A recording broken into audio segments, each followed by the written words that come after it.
Do you ever think about those grocery items from the 1980s that quietly told the world your family was struggling?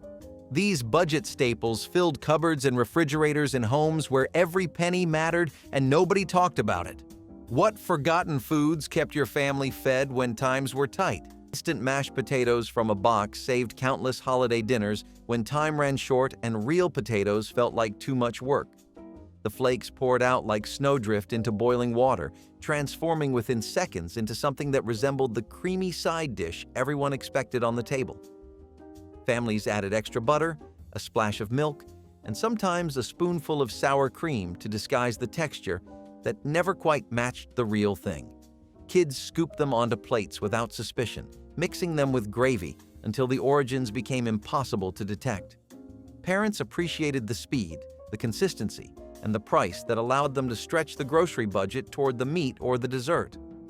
Real mashed potatoes took time that busy households did not always have, especially during the chaos of holiday cooking when every burner was occupied. Instant potatoes filled the gap without judgment, sitting in the pantry until the moment they were needed. They were never the star of the meal, but they showed up reliably, blending into the background of family dinners where presence mattered more than perfection. Potted meat and Vienna sausages in tiny tins found their way into stockings and snack drawers as affordable holiday treats that looked almost whimsical in their compact packaging. The potted meat spread onto crackers like a pâté for people who had never heard the word, salty and dense with a texture that some loved and others tolerated. Vienna sausages slid out of their cans in neat little rows, pale pink and glistening, ready to be eaten straight or tucked into recipes that made do with what was available. Kids saw them as novelty foods, something fun and different from the usual meals, and that perception made the budget stretch easier. Parents appreciated how long the tiny tins lasted in the pantry, never spoiling, always ready when hunger struck without warning.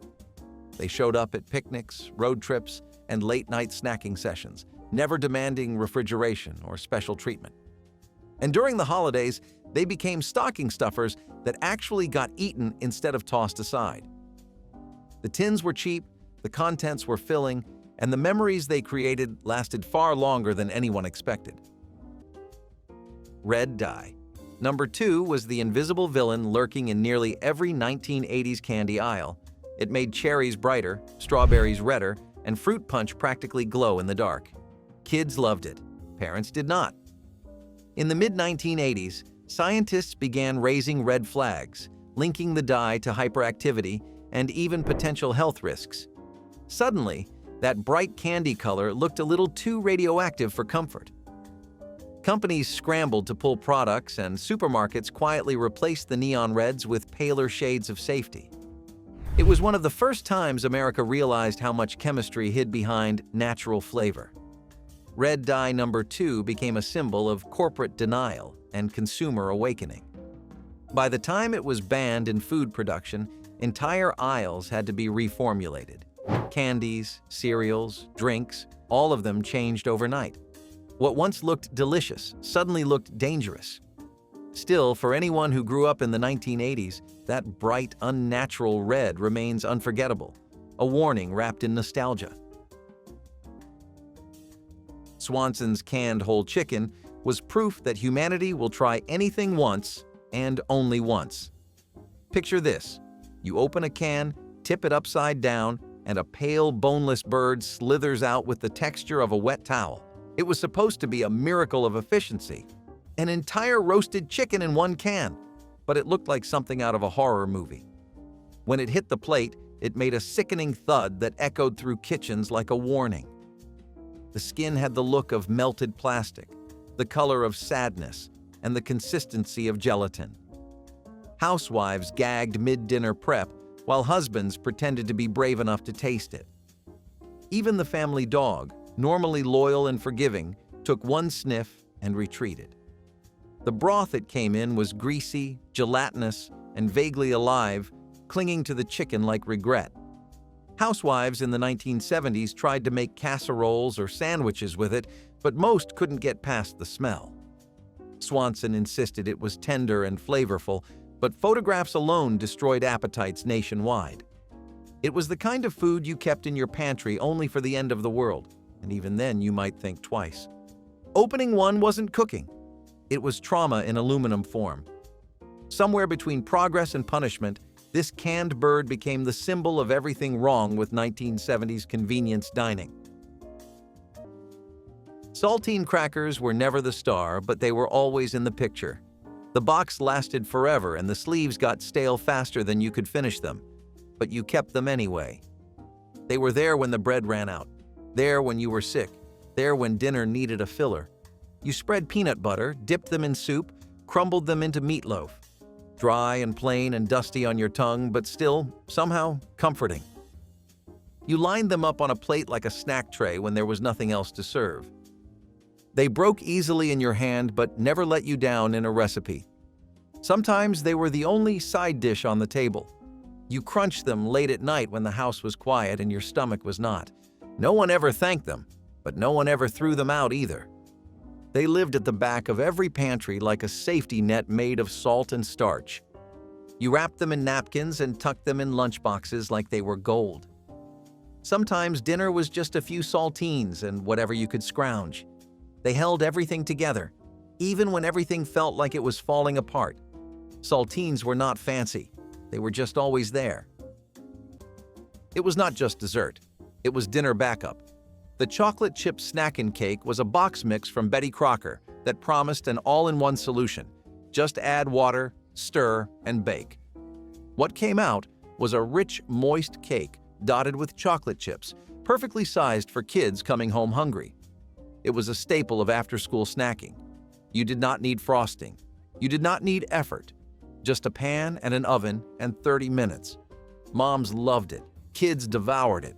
And for a time in the 1980s, it felt like this little secret weapon in the pantry. But times changed. Cake mixes lost their allure. Pre-packaged snacks took over. Microwavable treats and pre-sliced desserts made the humble snack and cake look old-fashioned. It quietly disappeared from shelves. People did not even notice at first, but when they did, it hurt. It felt like losing a family tradition you never meant to abandon. The kind of snack that was made, not bought. A little slice of normal that told you everything was okay. Chocolate chip snack and cake is gone. But the memory of warm kitchens and crumbs on napkins, that still lingers. Store-brand mayonnaise in giant jars was a staple that showed up in everything. It lived in the fridge, thick and white and slightly tangy, always ready to do the heavy lifting. You mixed it with tuna, with egg, with potatoes, with anything that needed binding. The jar seemed to last forever, one heaping spoonful at a time. It was not fancy, but it worked. You could tell how long it had been in the fridge by how hard the lid was to open. When it got low, you scraped the sides with a spoon until there was nothing left. Sometimes it separated a little, and you stirred it back like it was no big deal. You did not think about what was in it. You just knew it made things taste better. And when the name brands were too expensive, this jar kept showing up to save the day. Sometimes it was too oily, sometimes too thick, but you learned to stir, scrape, and stretch. It made sandwiches feel finished, cold salads taste creamy, and leftover chicken seem like something new. In the 1970s, it was the glue that held half your recipes together. Store-brand mayo never tried to impress. It just showed up and did the job. Carnation breakfast bars were supposed to revolutionize mornings. All the nutrition of breakfast in a single bar. They didn't. Instead, they crumbled like chalk before you even got them out of the wrapper.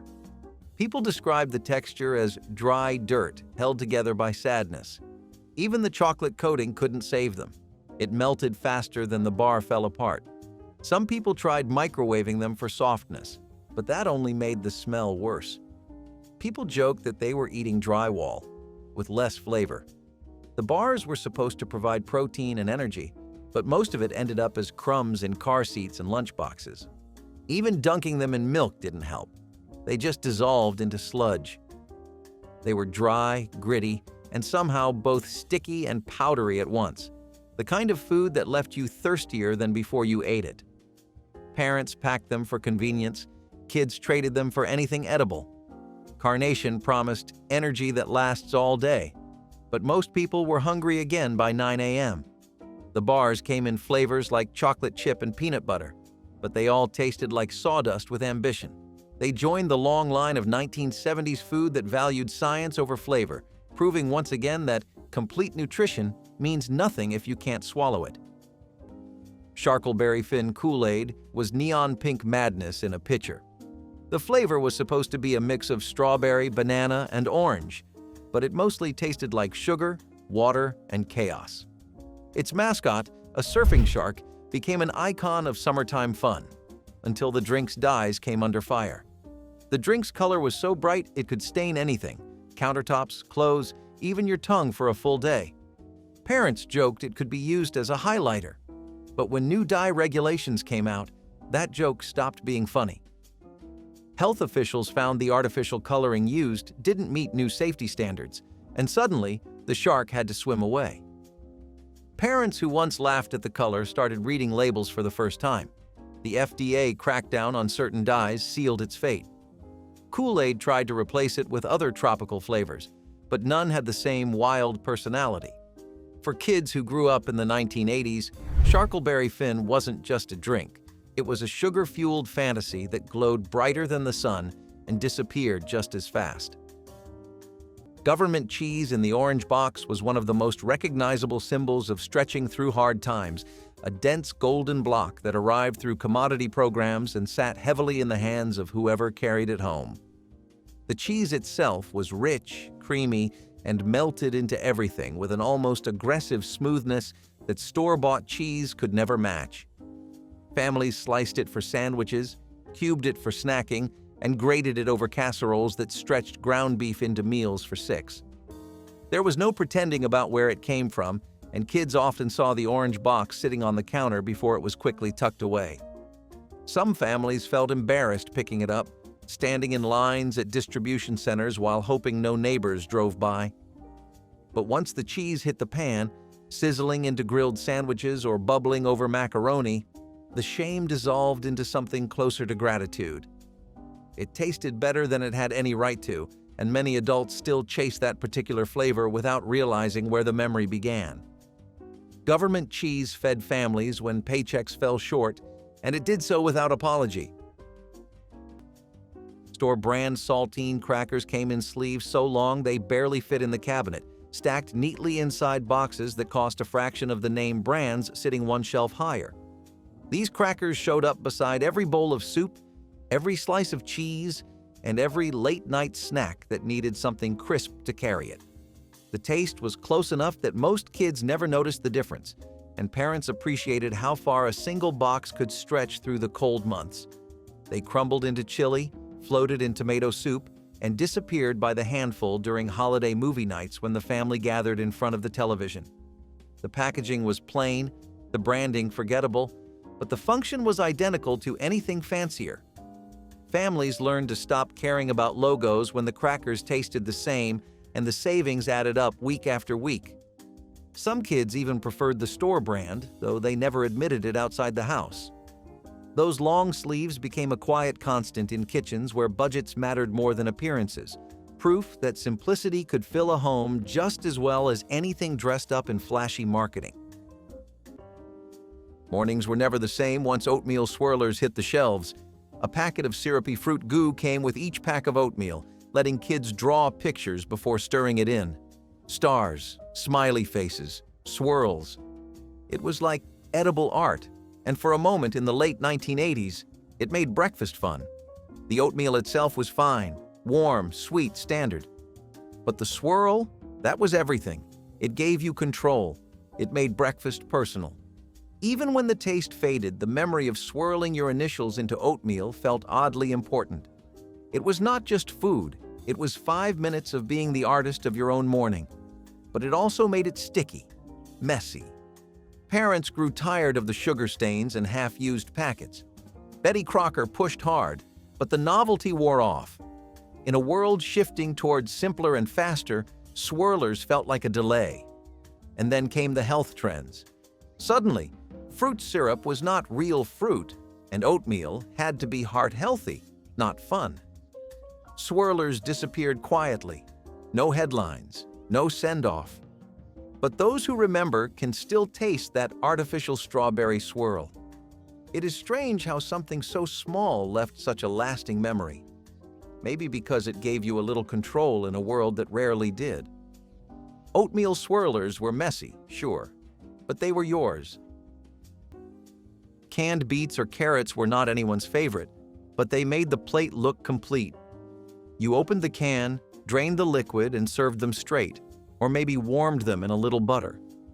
They were soft, too soft sometimes, but you ate them anyway, because in the 1970s, getting vegetables meant buying what you could afford, not what looked best.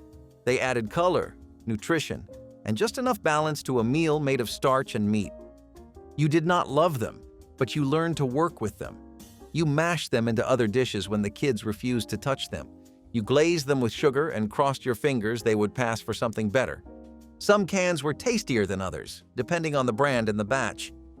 The smell when you opened them was never great, but it faded fast. You knew they were overcooked, but at least they were cooked. They rounded out a meal that might otherwise be missing something green or orange. A little sugar for the beets, a little brown sugar for the carrots. They weren't perfect, but they were enough. Canned vegetables filled the gap between what you wanted and what you had, and they did it quietly. Diet shakes in paint can-style tins were the height of scientific dieting and the bottom of human appetite. These oversized metal cans promised controlled calories and perfect figures, as long as you could choke down what was inside. The shakes were sold in flavors like chocolate, vanilla, and tropical, though they all tasted like sweet rust. The powder stuck to everything: blenders, spoons, your throat, and the metallic smell never left the kitchen. Opening one felt like prying into an industrial accident. The scoop inside was always buried, forcing you to dig through clouds of powder that coated your arms like chalk. Mixing it with milk turned the liquid gray, not brown, and somehow made it thicker than cement. The aftertaste lingered like a chemical warning. You weren't just dieting. You were participating in a science experiment gone wrong. Companies called them complete meal solutions, but most people needed a real meal just to recover from the experience. Advertisements showed glamorous models holding giant tins like trophies, as if suffering were chic. In the end, the only weight most people lost was their patience. Those cans promised control, but they mostly delivered a reminder: food should never taste like aluminum ambition. Sodium cyclamate. Sweeteners were the diet craze before the diet craze. Found in everything from light pudding to slim sodas, cyclamate promised sweet flavor without calories, the holy grail of 1980s food science. People believed in it, companies profited from it, and health agencies panicked over it. It was the decade's answer to indulgence without consequence, and every brand wanted in on the trend. Cafeterias, bakeries, and soda fountains stocked it proudly, certain they were serving the future of healthy sweetness. Then the studies hit: lab rats, cancer scares, and a wave of panic that turned every diet label into a potential danger sign. Early animal studies hinted that the additive might be carcinogenic, and by the mid-1980s, the United States pulled it off the market completely.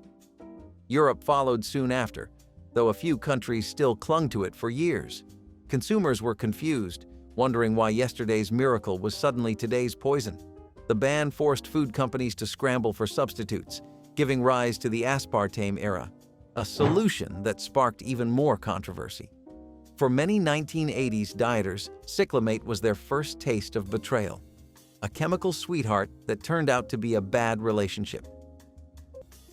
Hamburger Helper stretched ground beef into full family meals during the holiday season, when budgets tightened and creativity became essential for getting through the month. The boxes lined pantry shelves in flavors like stroganoff, cheeseburger macaroni, and beef taco, each one promising a complete dinner with just 1 pound of meat and a few cups of water. Kids loved the salty, cheesy taste that made even the cheapest ground beef feel like a feast, and parents loved how quickly the meal came together after long days of holiday shopping or wrapping presents late into the night. The noodles cooked right in the skillet alongside the meat, absorbing flavor and filling bellies without requiring separate pots or complicated timing. Leftovers reheated well the next day, stretching a single box into 2 meals when necessary. There was no pretending it was gourmet, but there was no shame in it either. Hamburger Helper fed families when fresh ingredients were out of reach, and it did so with a consistency that became comforting over time. Those boxes represented survival dressed up as convenience, and they earned their place in holiday memories across the country. Jiffy cornbread mix came in small boxes that cost almost nothing and produced golden squares of warm, slightly sweet bread that paired beautifully with nearly everything on the holiday table. The batter took minutes to prepare, stirred together with an egg and a splash of milk before sliding into the oven alongside whatever else was already cooking. Kids fought over the corner pieces where the crust turned crispy and the edges browned just enough to crackle between their teeth. Parents served it with chili, with beans, with ham, and with anything else that needed something warm and filling to complete the plate properly. The box promised simplicity, and it delivered without fail every single time the family needed it. Real cornbread from scratch took more ingredients, more time, and more skill than busy holiday kitchens could always afford to spare. Jiffy bridged the gap without apology, offering a shortcut that tasted close enough to homemade that most people never questioned it. The little blue and white box became a holiday staple in homes where the budget demanded compromises, earning loyalty from families who came to depend on its quiet reliability. Fruit Roll-Up's original recipe were the ultimate lunchbox upgrade, a sticky sheet of fruit-flavored fun that promised real fruit taste. In reality, it was closer to edible plastic coated in corn syrup. The first generation of Fruit Roll-Ups, launched in the 1980s, came loaded with artificial dyes, synthetic flavors, and enough preservatives to outlast civilization. Kids loved peeling them off wax paper, stretching them into shapes, and pretending they were eating something healthy. Parents convinced themselves they were fruit. The truth? They were sugar sculptures, with a shelf life measured in decades. When health watchdogs started questioning the ingredients, the company quietly reformulated the recipe. Less dye, fewer chemicals, more fruit concentrate. The newer versions looked cleaner but never tasted quite as wild. The original, in all its neon, sticky glory, disappeared, banned by shifting health standards and evolving food laws. But if you remember licking red dye off your fingers in 1985, you were part of an era that mistook chemistry for cuisine. Dieter's Shimmer gelatin drink was a miracle of marketing and a nightmare of taste. It promised to replace entire meals with a sparkling, jiggling liquid delight, words that should never describe food. The bottle shimmered like glitter in suspension, as if you were about to drink a lava lamp. It was made from sweetened gelatin water, blended with artificial fruit flavors so intense they made your tongue tingle. When you shook the bottle, it sparkled under the light, mesmerizing, until you remembered you had to drink it. The consistency clung to your throat like slime, sliding down slowly as if reconsidering the journey. Early testers described it as sparkly regret in a bottle. Yet somehow it was marketed as glamorous, the disco drink for dieters. The texture was somewhere between cough syrup and melted jello, and the aftertaste stayed for hours. Dieter's hoped it would help them feel glamorous while losing weight, but it mostly made them question their life choices. The company boasted that it was the future of nutrition, which might have been true in a dystopian sense. Even the label couldn't decide whether to promise health or fashion, as if a disco ball and a diet book had a baby.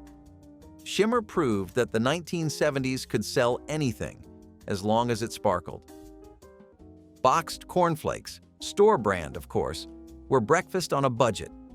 They came in plain boxes with boring fonts and nothing inside but the flakes and maybe some cereal dust. They were crunchy for the first 30 seconds, then turned soggy if you were too slow. You poured sugar on them if you could. Otherwise, you powered through. They were not exciting, but they were consistent. You ate them dry, you crushed them into meatloaf, and you used them as filler when the good cereal ran out. No mascots, no games on the back of the box, just cereal that did what it needed to do. You reused the box for school projects, wrapping paper, or organizing drawers. The bag inside was always noisy and impossible to open cleanly. You knew the bottom half would be mostly crumbs, but you kept going. They sat high on the pantry shelf because no one ever snuck them for a midnight snack. They were bland, honest, and there for you when sweeter cereals vanished too fast.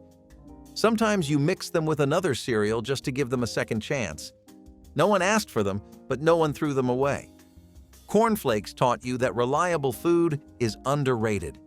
They were plain, honest food in a world that demanded you stretch every dollar.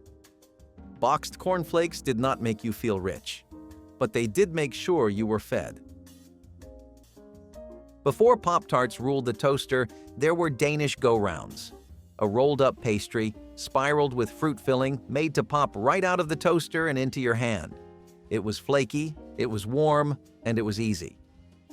Kellogg's launched them in the late 1960s, but they reached their peak in the 1980s when toaster pastries became an American breakfast ritual. But something about them never fully stuck. Maybe it was the shape, less neat than a Pop-Tart. Maybe it was the taste, more delicate, less sugary. Whatever it was, Danish go-rounds slowly vanished. Pop-Tarts became the juggernaut.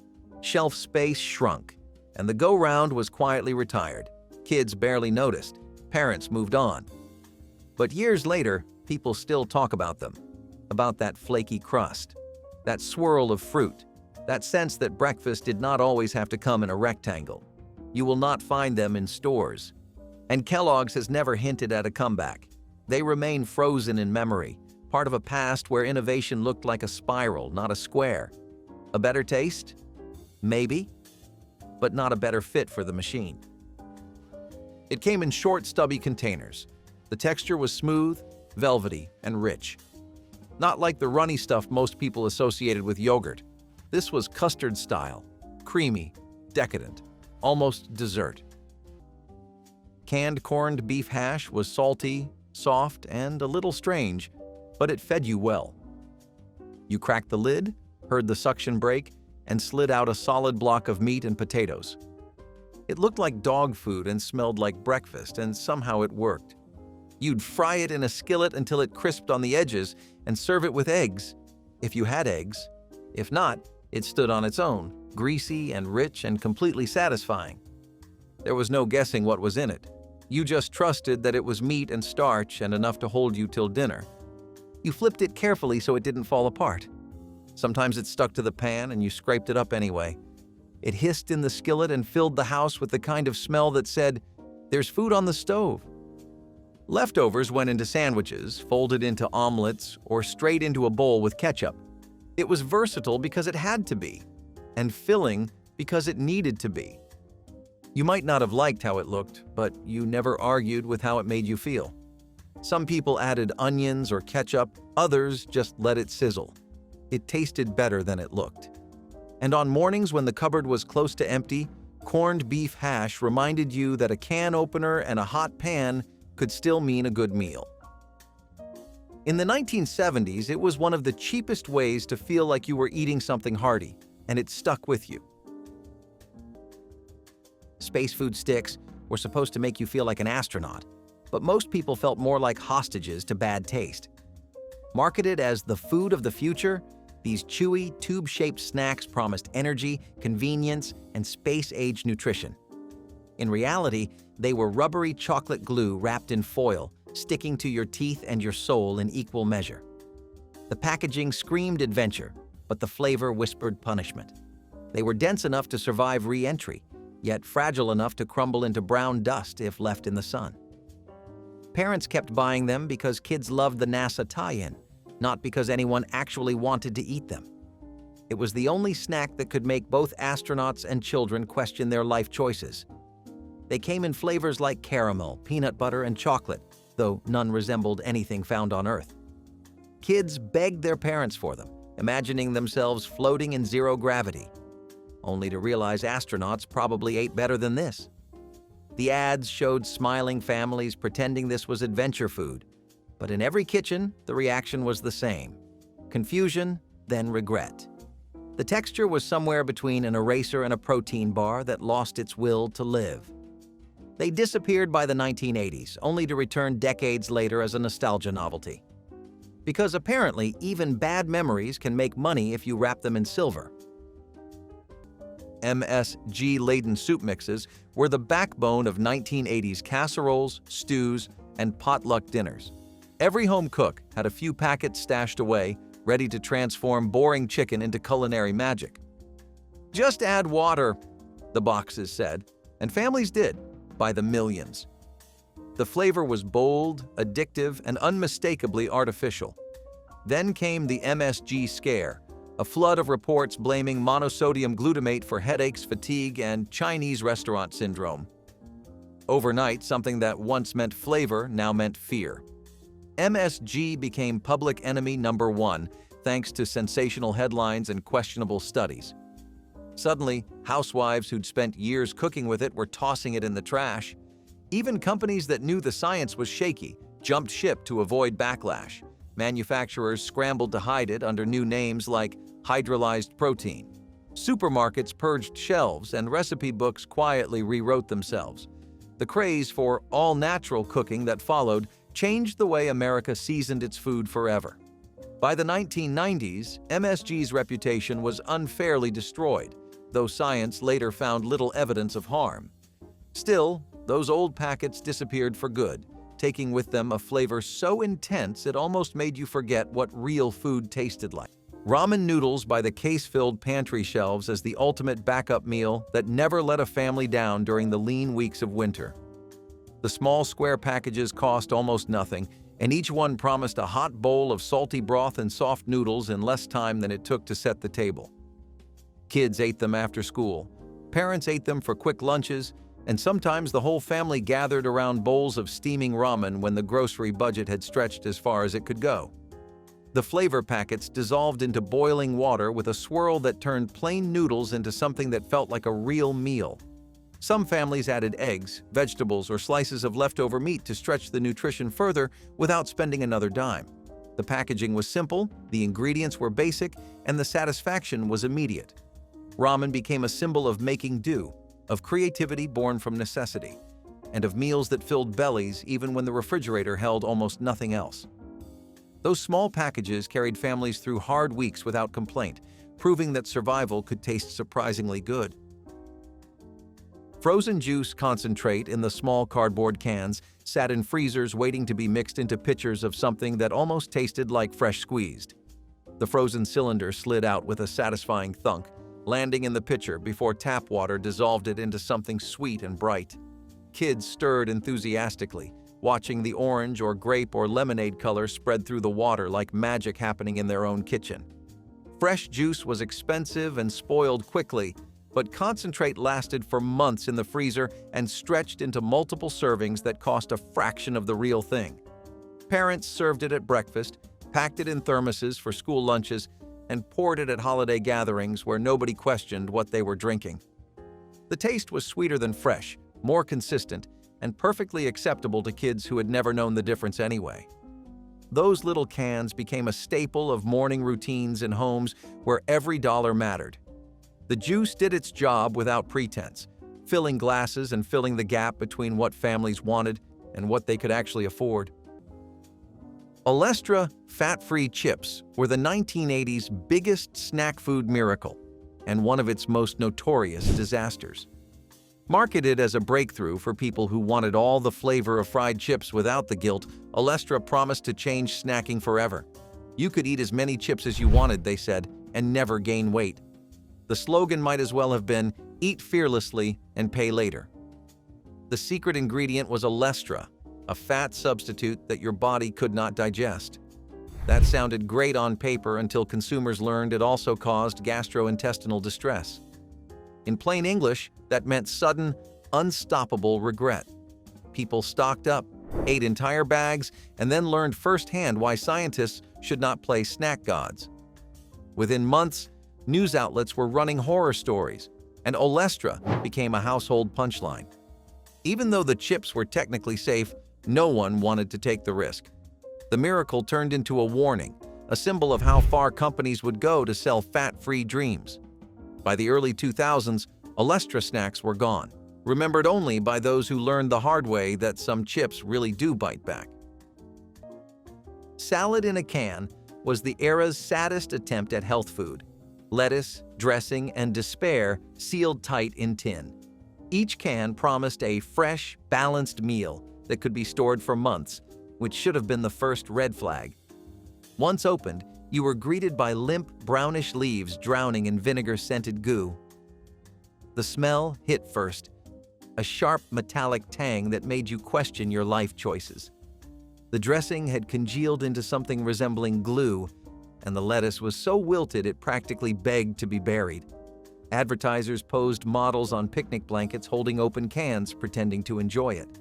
The only thing fresher than the salad was the regret that followed. The tagline was "Salad for busy people," which really meant people who have given up. The taste was like sour dishwater with a hint of aluminum, and yet it was marketed with bright smiles and picnic scenes.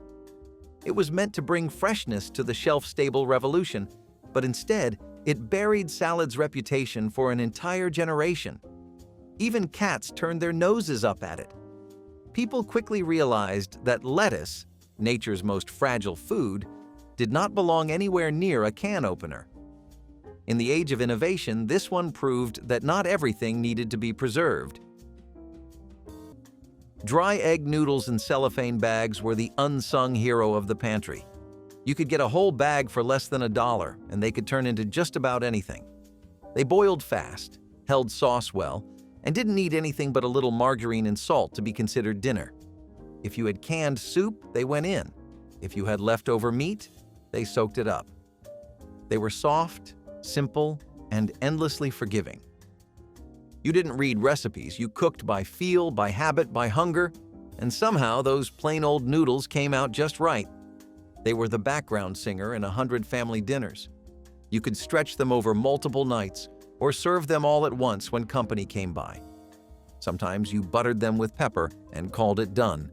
Other times you baked them into casseroles that fed a crowd. They were bland, yes, but also blank, ready for anything. No one praised the noodles, but no one left the table hungry.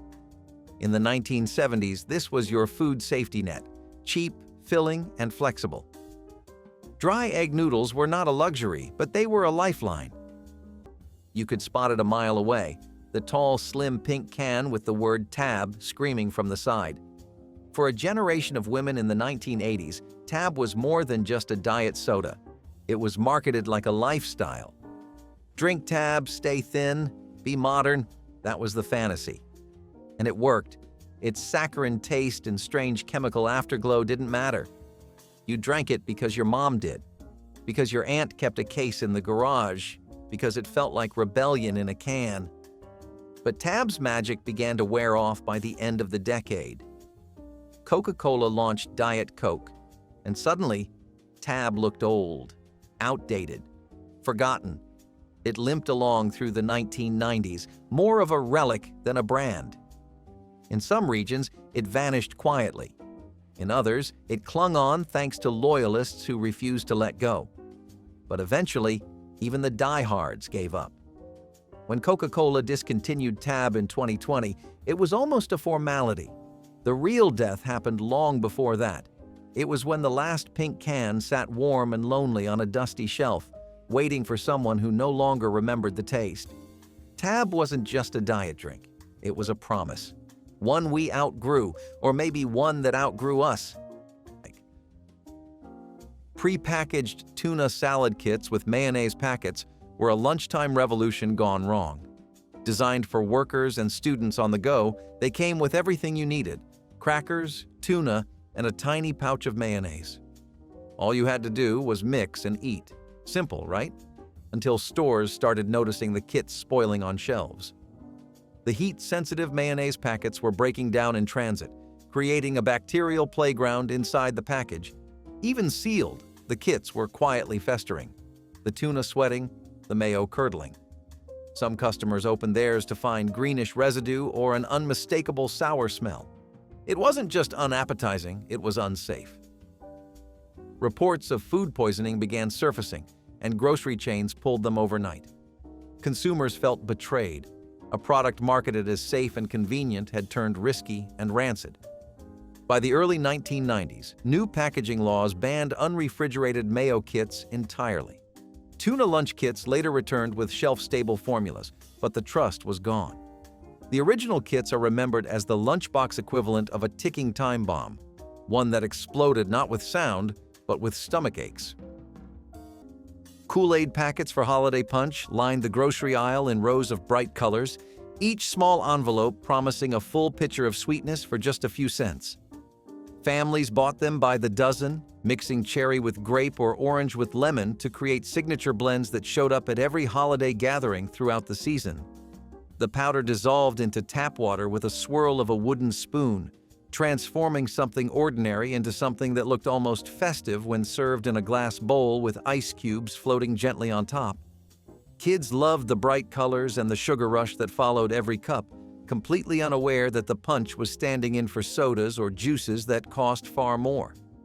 Parents stirred in extra sugar to match the sweetness of store-bought drinks, and no one complained.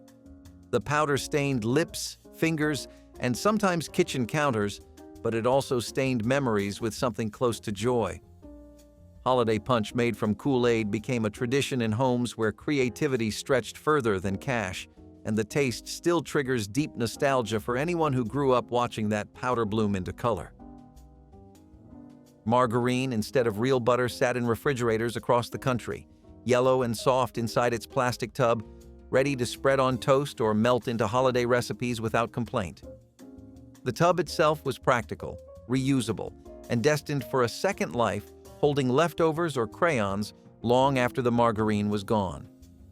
Families who bought it rarely mentioned the switch, and most kids never questioned why their bread tasted slightly different from what they ate at a friend's house. Butter was expensive, and margarine offered a workaround that almost no one discussed openly. It spread easier straight from the fridge, which mothers appreciated during busy mornings, and it disappeared into mashed potatoes and baked goods without leaving a trace of guilt. Some grandparents refused to touch it, insisting that butter was the only proper choice, but budgets did not always allow for tradition. The margarine sat quietly beside the eggs and milk, never demanding attention, never pretending to be something it was not. And over time, it became just as familiar as anything else in the kitchen. Kids grew up spreading it on biscuits and never thought twice about what they might have been missing. Crystal Pepsi was one of the boldest and briefest soda experiments of the late 1980s. It promised purity, innovation, and the excitement of a cola without color. The clear, caffeine-free drink came in sleek glass bottles that looked more like something from a health spa than a vending machine. The marketing was futuristic, clean, minimalist, and dripping with 1980s confidence. Commercials showed waterfalls, lasers, and people in white suits drinking clarity in a bottle. It was Pepsi's boldest move yet, but the taste didn't match the hype. People lined up to try it, expecting magic, and got confusion instead. The flavor was flat, oddly sweet, and missing the bite that made cola famous. Pepsi called it clarity, but most called it weird. Within a year, the product fizzled, joining the ranks of marketing myths that burned bright and vanished fast.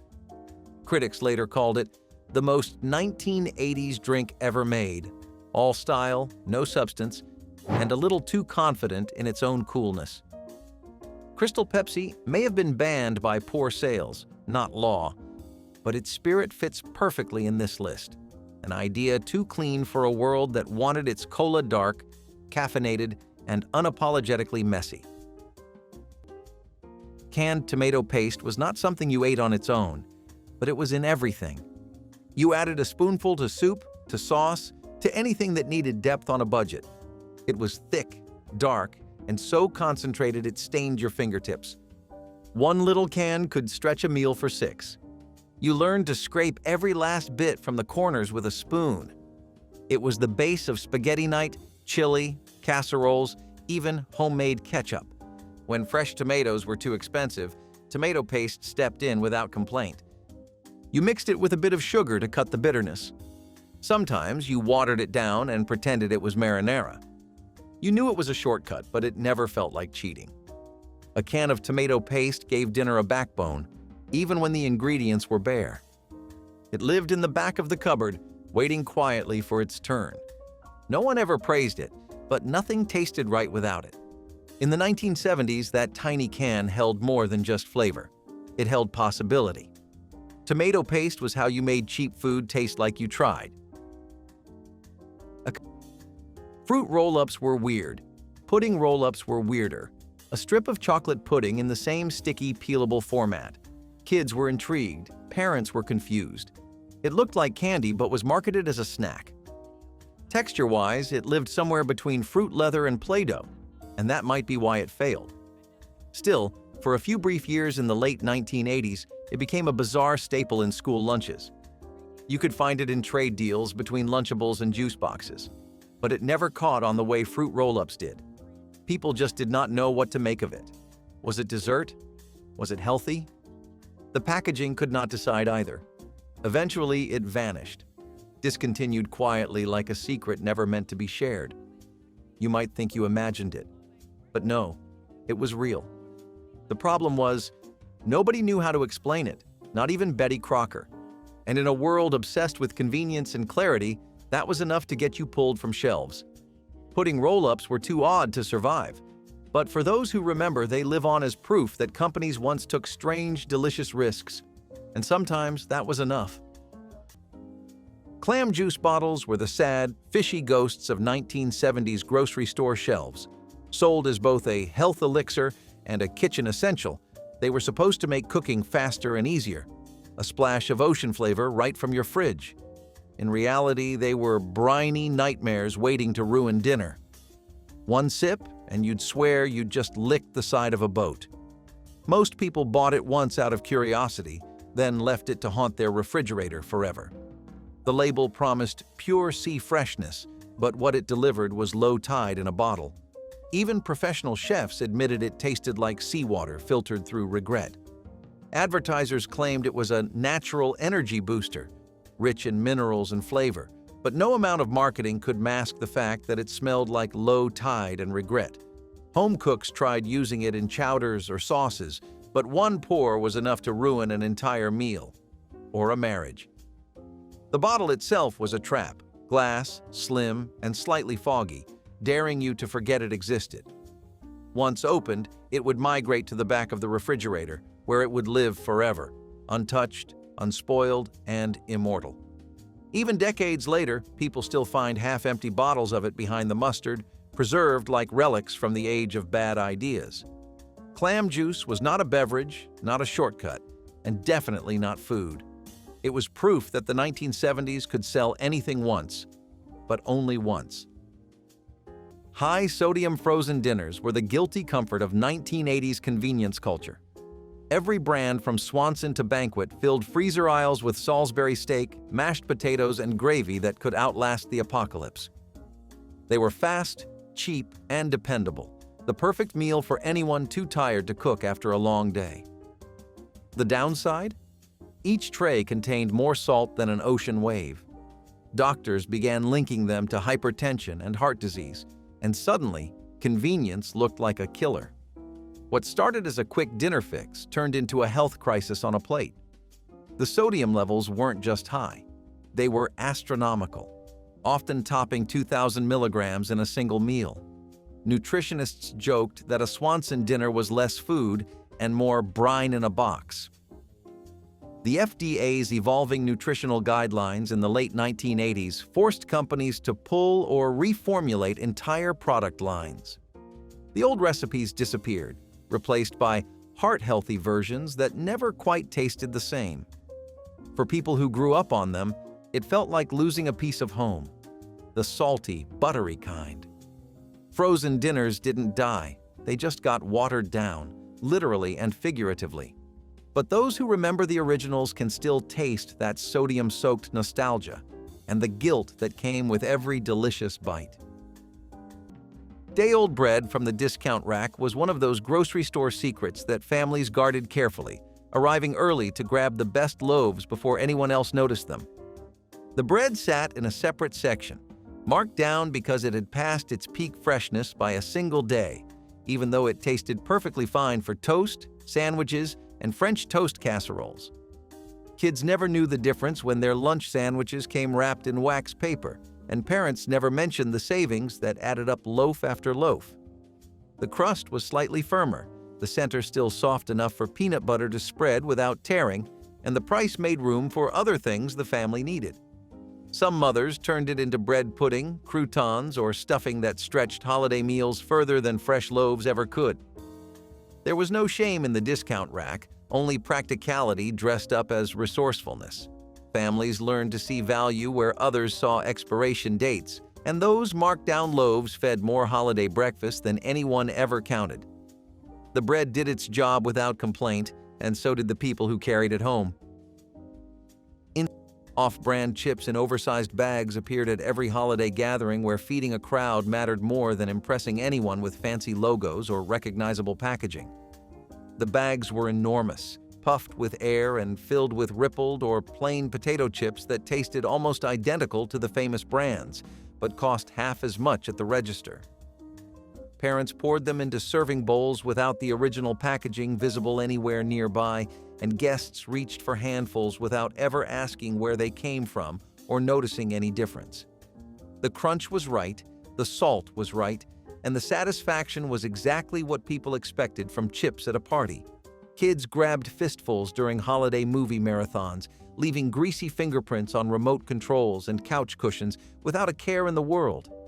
The bags lasted longer than name brands because there was simply more product inside, and leftovers stayed fresh enough in the pantry for days afterward. Nobody bragged about buying off-brand chips, but nobody apologized for them either. They did exactly what they were supposed to do, filling bowls and filling bellies while leaving money in the budget for things that mattered more to the family. Store-brand ice cream in the rectangular cardboard tub sat in freezers as the affordable treat that made holiday desserts possible without emptying the grocery budget. The tub was plain, printed with simple stripes or generic designs that made no attempt to compete with the fancy containers nearby. Inside, the ice cream was slightly icier than premium brands, slightly less creamy, but still cold and sweet, and exactly what everyone wanted after a big meal. Parents scooped it over warm pie, alongside cake, or straight into bowls for kids who had earned something sweet for finishing their vegetables. The flavors were basic, usually vanilla, chocolate, or strawberry, but they paired with everything and complained about nothing. The cardboard tub often found a second life in the freezer, refilled with homemade soup or used to store leftovers until someone remembered to throw it away. Nobody mistook it for gourmet, but nobody expected gourmet either. The ice cream did its job quietly and consistently, melting into memories that had nothing to do with brand names and everything to do with family gathered around the table. Blue Pepsi in the 1980s was an experiment that looked like the future, until the future banned it. It was Pepsi's first foray into color innovation, a glowing cobalt drink that turned heads on store shelves. The blue hue was mesmerizing, electric, and unapologetically artificial, giving the soda an almost science fiction vibe. But the secret behind that brilliant color was less exciting. Chemical dyes, later deemed unsafe for human consumption. The dyes used, like Blue Number, 1 and a few experimental additives, were linked to toxicity concerns after being tested in animals. Some reports even hinted at allergic reactions in sensitive drinkers. For a while, Pepsi brushed it off, calling it color evolution. The FDA called it something else, a violation. Stores pulled it from shelves quietly, and Pepsi moved on to safer formulations. Still, for anyone who tasted it, Blue Pepsi was unforgettable. Syrupy, neon, and strangely metallic, like drinking an electric wire. It was the 1980s bottled, loud, bold, and completely unbothered by health warnings until it was too late. The idea would later resurface decades later in the 1990s with Pepsi Blue, but that version was a sanitized echo of the original. The first Blue Pepsi remains a bright, toxic symbol of a decade that never met a bad idea it couldn't package and sell. Heinz colored ketchup experiments were decades ahead of their time, and not in a good way. Before the neon green and purple nightmares of the 1990s, Heinz tried out orange, mustard yellow, and pea soup green ketchup in the 1970s, and traumatized shoppers instantly. Families opened bottles expecting fun, but ended up staring into something that looked like craft paint. Even restaurant owners refused to serve it, saying customers thought it looked spoiled. Kids dared each other to eat it, but the sight alone ruined the appetite. Heinz's research department reportedly called it a visual breakthrough, which just made it sound worse. The taste was the same, but the color destroyed the illusion of food. Red ketchup says comfort. Green ketchup says science experiment. Heinz insisted it was a playful twist for kids, but even children rejected it on sight. Supermarkets reported bottles leaking as the dye separated into streaks of horror. It lasted just long enough to become an urban legend, the kind of product that made you thankful for the normal red stuff. It was innovation at its weirdest. Ketchup for people who liked fear with their fries. Shelf-stable pudding cups or mixes were the little reward that did not ask for much. They sat on grocery shelves in rows, plastic cups sealed tight, or powder mixes packed into pouches you could forget about until dessert time rolled around. You didn't need a refrigerator to keep them good. You didn't need fresh milk to make them right, just some warm water and patience. They were the desserts you packed in lunches when real treats were out of reach. Chocolate, vanilla, butterscotch, nothing fancy, but all sweet, smooth, and just enough to feel like you were getting away with something. They made you feel cared for, even when the cupboards were low. A cold pudding cup at the end of a bologna sandwich lunch was the kind of small joy that carried more weight than you realized. You peeled the foil lid slowly, hoping for a clean break, and licked it like it mattered. And it did. Sometimes the mix came in boxes that needed stirring, chilling, waiting. You had to plan ahead, but it was worth it when the pan came out firm and jiggling. Pudding was not about decadence. It was about making the best of what you had and making it feel special. In the 1970s, a pudding cup in your lunchbox or a slice from the fridge meant more than sugar. It meant someone remembered you liked dessert.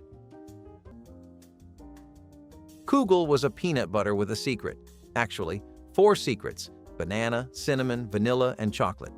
These were the flavors Kraft tried to infuse into peanut butter jars in the 1970s and early 1980s. It was weird, it was wild, and for kids, it was magic.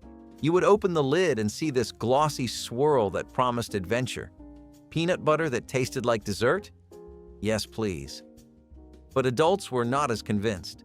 The flavors were strange, the sweetness too much. It was the kind of product that felt like it was made by kids, for kids, with zero adult approval. That is probably why it was amazing, and also why it did not survive. And eventually, Kugel became more of a novelty than a necessity. Sales declined. Shelves made room for simpler spreads, and Kugel slipped away.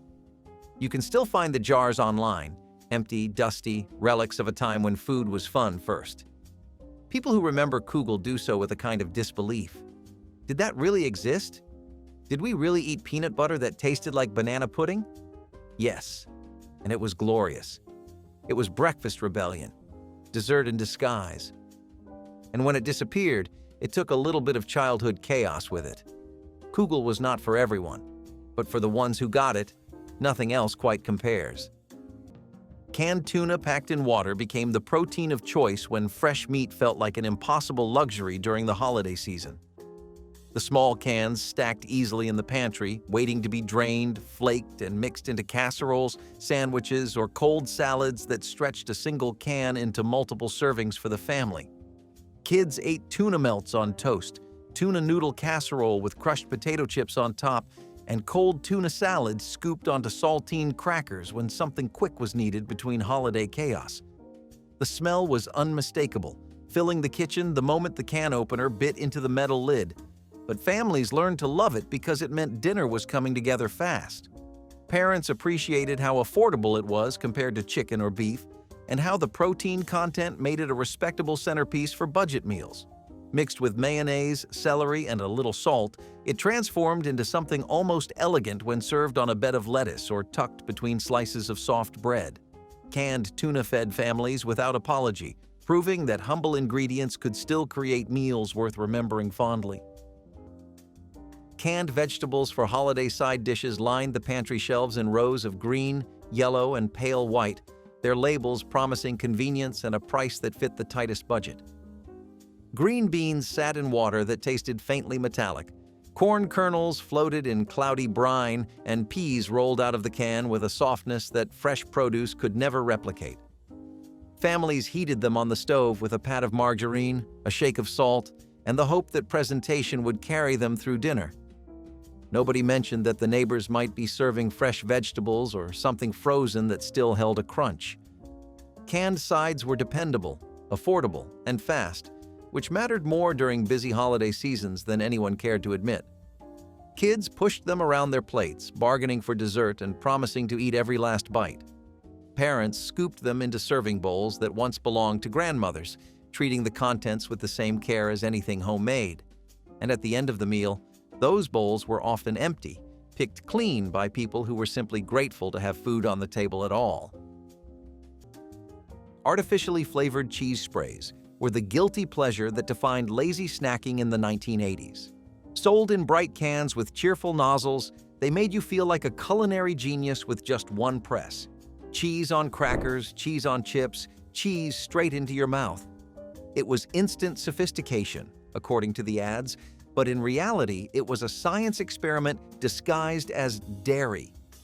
Every spray hissed with the sound of compressed air, followed by a chemical tang that smelled suspiciously like melted plastic. Some even used propellants banned in other industries, the same gases found in paint and deodorant cans. It was pure innovation gone slightly mad. Each can contained not only cheese flavoring, but also chemical propellants used in aerosol sprays, the kind that powered hairspray, not hunger. Over time, regulators realized those gases weren't exactly dinner-friendly. When health warnings started surfacing, people began wondering if their snack was slowly painting their insides. It wasn't just unhealthy, it was practically industrial. The taste was pure nostalgia, equal parts tangy and metallic, with an afterbite that lingered longer than it should. Still, for a generation raised on convenience, the can of cheese became a kitchen staple, perfect for parties, picnics, or 2 a.m. fridge raids. By the late 1980s, food safety laws caught up, and those propellants were banned from edible products. Aerosol cheese lived on in reformulated form, but the original version? It was the 1980s at its finest. Bold, bad, and completely irresistible. Jell-O savory flavors were the culinary equivalent of a dare. Celery, tomato, and mixed vegetable, words that should never be followed by gelatin dessert. In the 1970s, homemakers were told to mold everything, so Jell-O thought, why not salad? The result was wobbly towers of confusion served proudly at luncheons. Each bite felt like betrayal. Cold, rubbery vegetables suspended in sweet goo. The tomato flavor tasted like spaghetti sauce that lost its will to live, while the celery one just crunched wrong. People tried to convince themselves it was classy, cutting into it with forced smiles as children watched in horror. Even the family cat refused samples. The flavor was as bad as it sounds. Imagine slurping a cold tomato soup that fights back.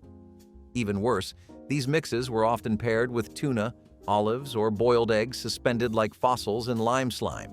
Magazine ads called them innovative. Dinner guests called them a cry for help. Every bite was a journey through texture and poor judgment. Jell-O proved that not all foods should jiggle, and certainly not ones that tasted like vegetables and regret. Economy-size bags of popcorn kernels were the go-to snack when the cupboard was looking thin. One giant bag could last for weeks, maybe longer. You popped it in oil on the stove, no microwave, no fancy machines. Just a pot, a lid, and the sound of hope. The kernels jumped, hissed, and turned into fluffy handfuls of salty comfort. Sometimes you burned the bottom layer, sometimes you nailed it. You salted it heavy, added a little margarine if you had it, and served it up in bowls or paper bags. It was movie night food, after-school food, or just something to fill the gap between meals. You made it by feel, counting the seconds between pops with your ear to the lid. You knew just how much oil to use, even without a measuring spoon. Sometimes you added sugar and made kettle corn before you even knew what kettle corn was. It fed a whole group of kids for the cost of one box of cereal. Even the unpopped kernels were kept, just in case you could try again.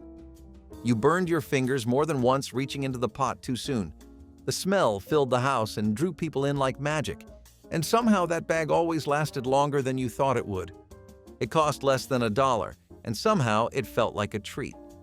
Popcorn kernels were proof that something simple could still feel special. They stared at you with smiling cartoon faces. Two-tone cookies with little eyes and mouths baked right in. Giggles cookies were pure 1980s joy, the kind of snack that made you feel like someone had baked a cartoon into your lunch. The inside was cream, chocolate or vanilla. The outside was shortbread. Together, it worked. Not because it was the best cookie, but because it was fun. Kids loved them. The packaging popped, but Giggles had a problem. They were living in Oreo's world. Nabisco already owned the cookie aisle with its flagship brand. Giggles were cute, but Oreo was timeless. They were like the fun younger cousin everyone loved, but no one took seriously. Eventually, the grown-up brands came back to claim the shelf space. Slowly, shelf space shrank. Giggles got pushed down, then out. By the early 1990s, they were gone. No farewell, no rebrand, just erased. But the image of those smiling cookies stuck around. People remembered, people asked, and eventually they started wondering why something so fun had to fail. The truth? Sometimes fun is not enough. Sometimes legacy wins. And sometimes the thing you loved most was just a little too different for the world to keep. Giggles did what cookies should do. They made you smile. And that was all they ever needed to do. Plain yellow mustard was the flavor that kept on giving. It cost almost nothing, lasted forever, and made even the driest sandwich feel like it had something going for it. You slathered it on white bread with lunch meat or just a slice of cheese. Sometimes just mustard and bread was the whole sandwich. It was sharp, tangy, and completely unmistakable. It made hot dogs feel complete, perked up meatloaf, and gave leftovers a second chance. The jar or squeeze bottle sat in the fridge door like an old friend, always there, always useful. You never needed much, just a little bit to cut through the bland. It lit up potato salad, deviled eggs, and even the crust of a grilled cheese. You never ran out completely. There was always some hiding in the back. You could stretch it through summer barbecues and winter sandwiches alike. Even when you were out of almost everything, you usually had mustard. It stained your fingers, your clothes, and sometimes your plastic plates, but you forgave it. Its tang made you feel like you were eating something bold, even when the rest was basic. And no one ever judged you for leaning on it, because they did too. It might not have been fancy, but mustard pulled more weight in a 1970s kitchen than people gave it credit for. It was cheap, bright, and honest. And sometimes, that was exactly what dinner needed. Post-corn Toasties cereal was the great imposter of breakfast aisles. A knockoff so blatant it could only have been made in the 1970s. Trying to ride the coattails of Kellogg's Corn Flakes, Post created something that looked the same but tasted like regret and cardboard dust. The box screamed sunshine and happiness, but the cereal inside was as joyless as dry paper. Each flake disintegrated the moment milk touched it, turning into a soggy film that clung to the spoon like glue. The smell was faintly burnt, as if even the factory gave up halfway through. Parents bought it thinking they'd save a few cents. Kids refused it like medicine. Even sugar couldn't fix it.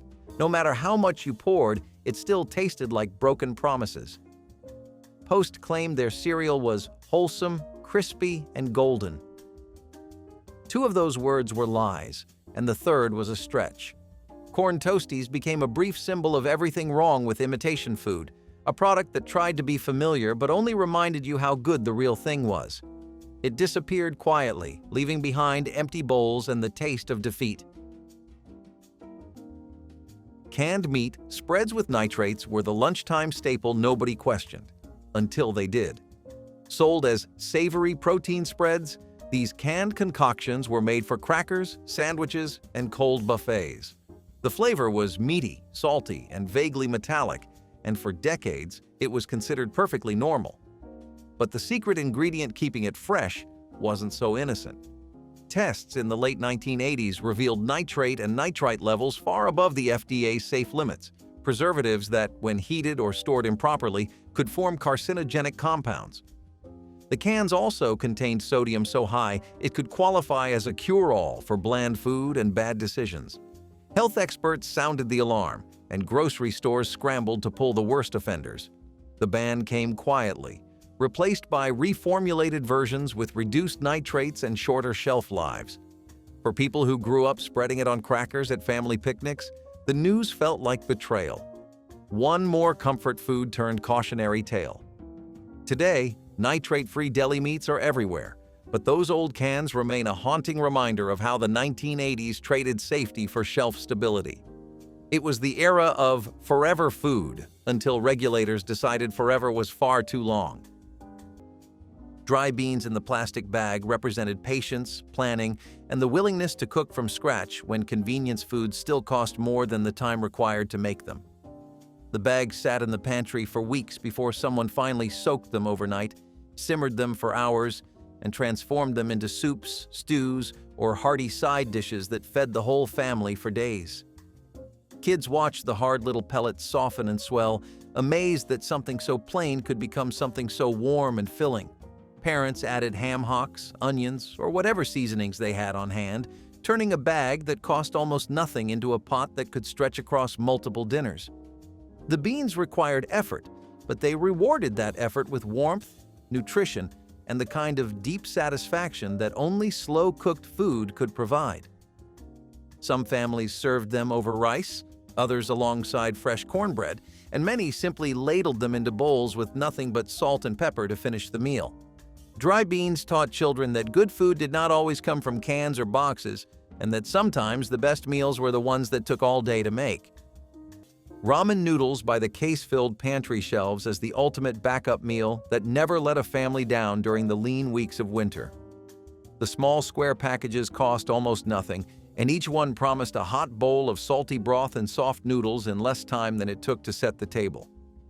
Kids ate them after school. Parents ate them for quick lunches, and sometimes the whole family gathered around bowls of steaming ramen when the grocery budget had stretched as far as it could go. The flavor packets dissolved into boiling water with a swirl that turned plain noodles into something that felt like a real meal. Some families added eggs, vegetables, or slices of leftover meat to stretch the nutrition further without spending another dime. The packaging was simple, the ingredients were basic, and the satisfaction was immediate. Ramen became a symbol of making do, of creativity born from necessity, and of meals that filled bellies even when the refrigerator held almost nothing else. Those small packages carried families through hard weeks without complaint, proving that survival could taste surprisingly good. Off-brand chips in oversized bags appeared at every holiday gathering where feeding a crowd mattered more than impressing anyone with fancy logos or recognizable packaging. The bags were enormous, puffed with air and filled with rippled or plain potato chips that tasted almost identical to the famous brands, but cost half as much at the register. Parents poured them into serving bowls without the original packaging visible anywhere nearby, and guests reached for handfuls without ever asking where they came from or noticing any difference. The crunch was right, the salt was right, and the satisfaction was exactly what people expected from chips at a party. Kids grabbed fistfuls during holiday movie marathons, leaving greasy fingerprints on remote controls and couch cushions without a care in the world. The bags lasted longer than name brands because there was simply more product inside, and leftovers stayed fresh enough in the pantry for days afterward. Nobody bragged about buying off-brand chips, but nobody apologized for them either. They did exactly what they were supposed to do, filling bowls and filling bellies while leaving money in the budget for things that mattered more to the family. 3D Doritos, original formula, were snack evolution taken too far. Crunchy, puffed Doritos shaped like tiny shells of doom. Marketed as next-level snacking, they were fried in oil-heavy formulas that made them dangerously addictive, and later, questionable in the eyes of regulators. Each bite exploded with flavor dust and grease, leaving fingerprints that could identify you for days. Kids loved the sound they made, that loud, hollow crunch that echoed like fireworks. Parents hated the oil stains left on furniture, walls, and jeans. Health officials hated them even more when lab tests showed oil saturation levels bordering on hazardous. People loved the crunch, but their stomachs didn't always agree. Complaints about the oils used pushed the snack into the FDA's spotlight. For a while, 3D Doritos became the stuff of playground legend, the chip that bit back. By the early 2000s, they vanished, quietly replaced by safer and less greasy iterations. They returned years later, reformulated and rebranded, but the original remains a myth among snack enthusiasts, proof that sometimes the future of food is a little too oily to handle. Tang breakfast cereal was what happened when someone took the phrase "part of a complete breakfast" far too literally. The famous orange drink powder got a crunchy upgrade because apparently drinking it wasn't enough. It came in small, sugary nuggets that promised the flavor of sunshine and delivered the taste of battery acid. The first crunch was shocking, sharp citrus with a metallic aftertaste that burned like orange cleaner. Within seconds, the cereal disintegrated into orange foam, turning milk into a radioactive sludge. Kids dared each other to finish a bowl, while parents quietly questioned humanity's progress. Even Tang's creators pretended it never happened. Pouring milk over it turned breakfast into a chemical experiment. The milk fizzed, the cereal melted, and nothing about it felt safe.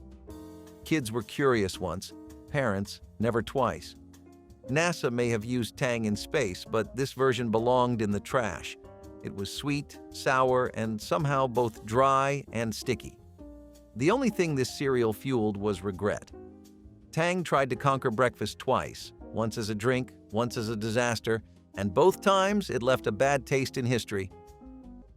Macaroni and cheese in a box was the great equalizer. Rich or poor, everyone had that orange powder in the cupboard. Boil the pasta, drain it, and stir in butter, milk, and the neon dust. It was dinner in minutes. Some added extras.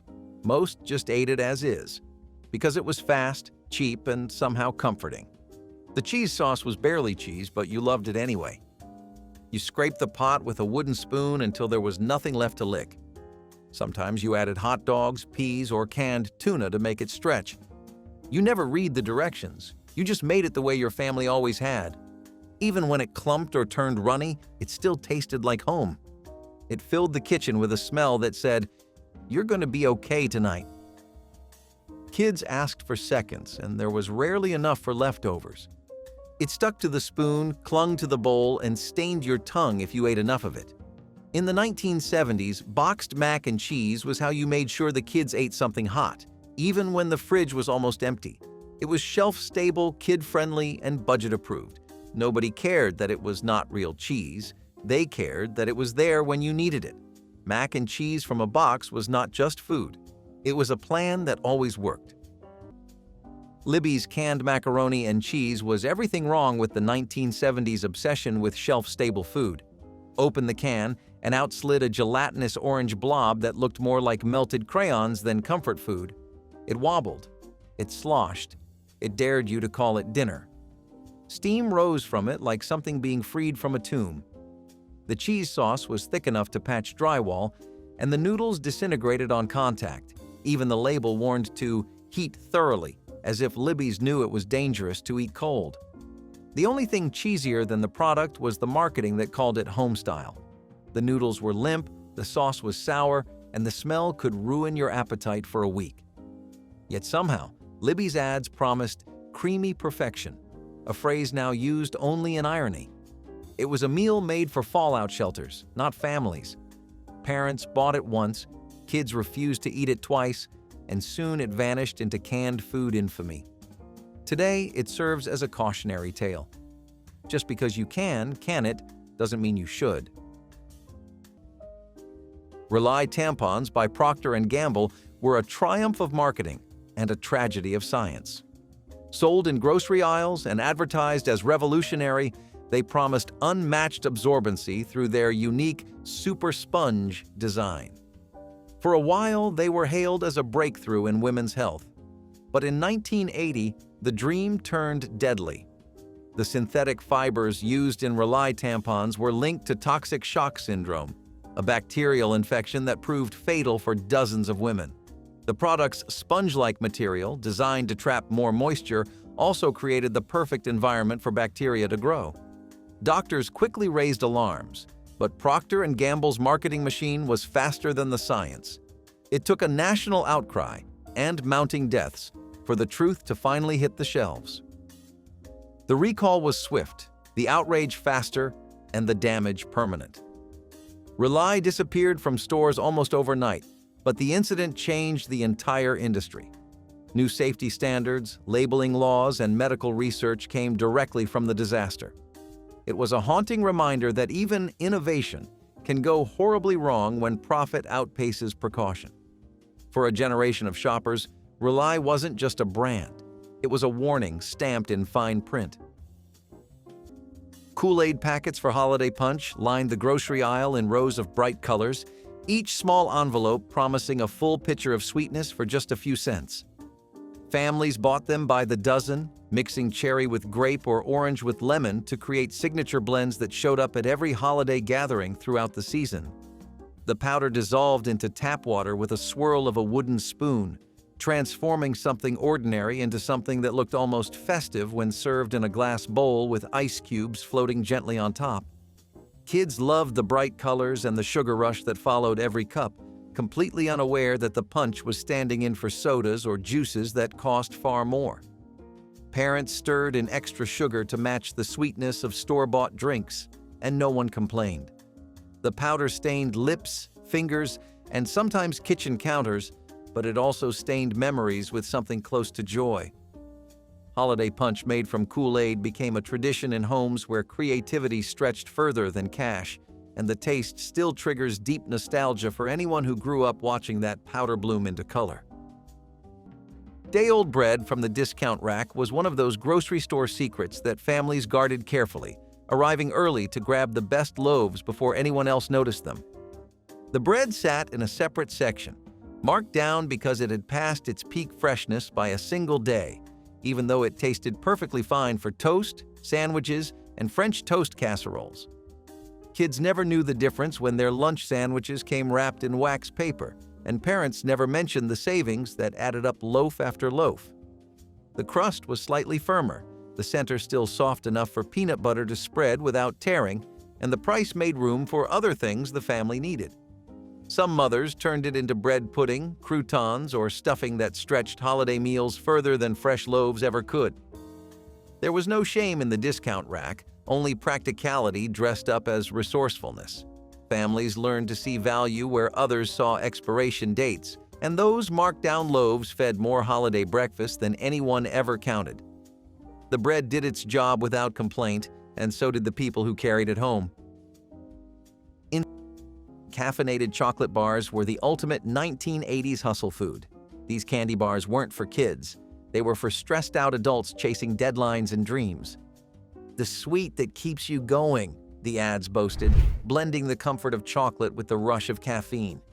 It sounded genius until people realized they were basically eating 2 cups of coffee wrapped in sugar. The first bite tasted like victory. The second tasted like regret. People would crash hard within hours, jittery and exhausted. Some companies even marketed them to students, sparking outrage among parents and health officials alike. Each bar packed so much caffeine that your heart raced before you finished unwrapping it. Office workers swore by them. Doctors swore at them. The FDA quickly stepped in after reports of jittery customers and sleepless nights began piling up. For a while, they were everywhere, near cash registers and vending machines, even next to energy pills at gas stations. The bars promised focus, energy, and alertness, but what they really delivered was anxiety and regret. By the end of the decade, stricter caffeine limits made them illegal to sell in grocery aisles. Today, they're remembered as the candy that tried to do too much. Dessert, coffee, and chaos, all in one bite. Campbell's Pepper Pot Soup was the can that tested the nation's limits. Marketed as a hearty Caribbean-inspired classic, it featured tripe, cow stomach, as the main ingredient. The label showed a warm, spicy bowl of stew, but reality hit harder. When the can opened, the smell alone cleared the room faster than a fire drill. The chunks of tripe were tough enough to bounce, and the broth had an unsettling gray sheen. Some people tried adding hot sauce or salt, but nothing could save it from itself. The broth was murky, the meat chewy, and the smell hung in the air long after the can was gone.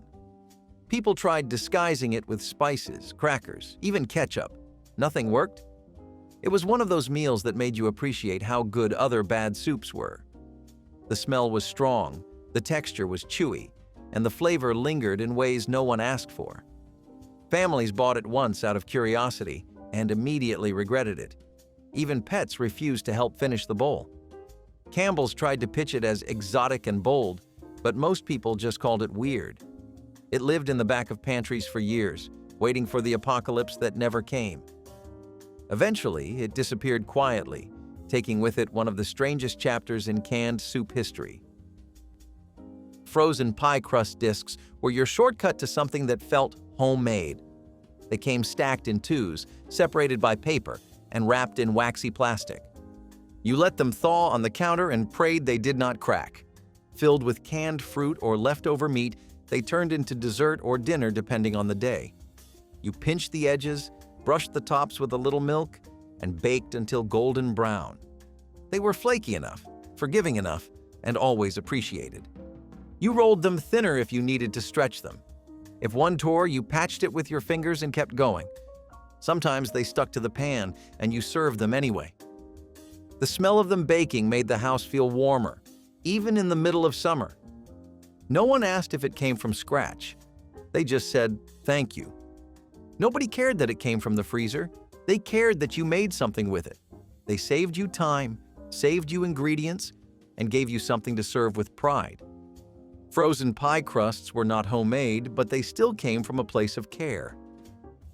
There was magic in that first bite, a buttery shortbread cookie that cracked open to reveal a warm, gooey center of chocolate or peanut butter.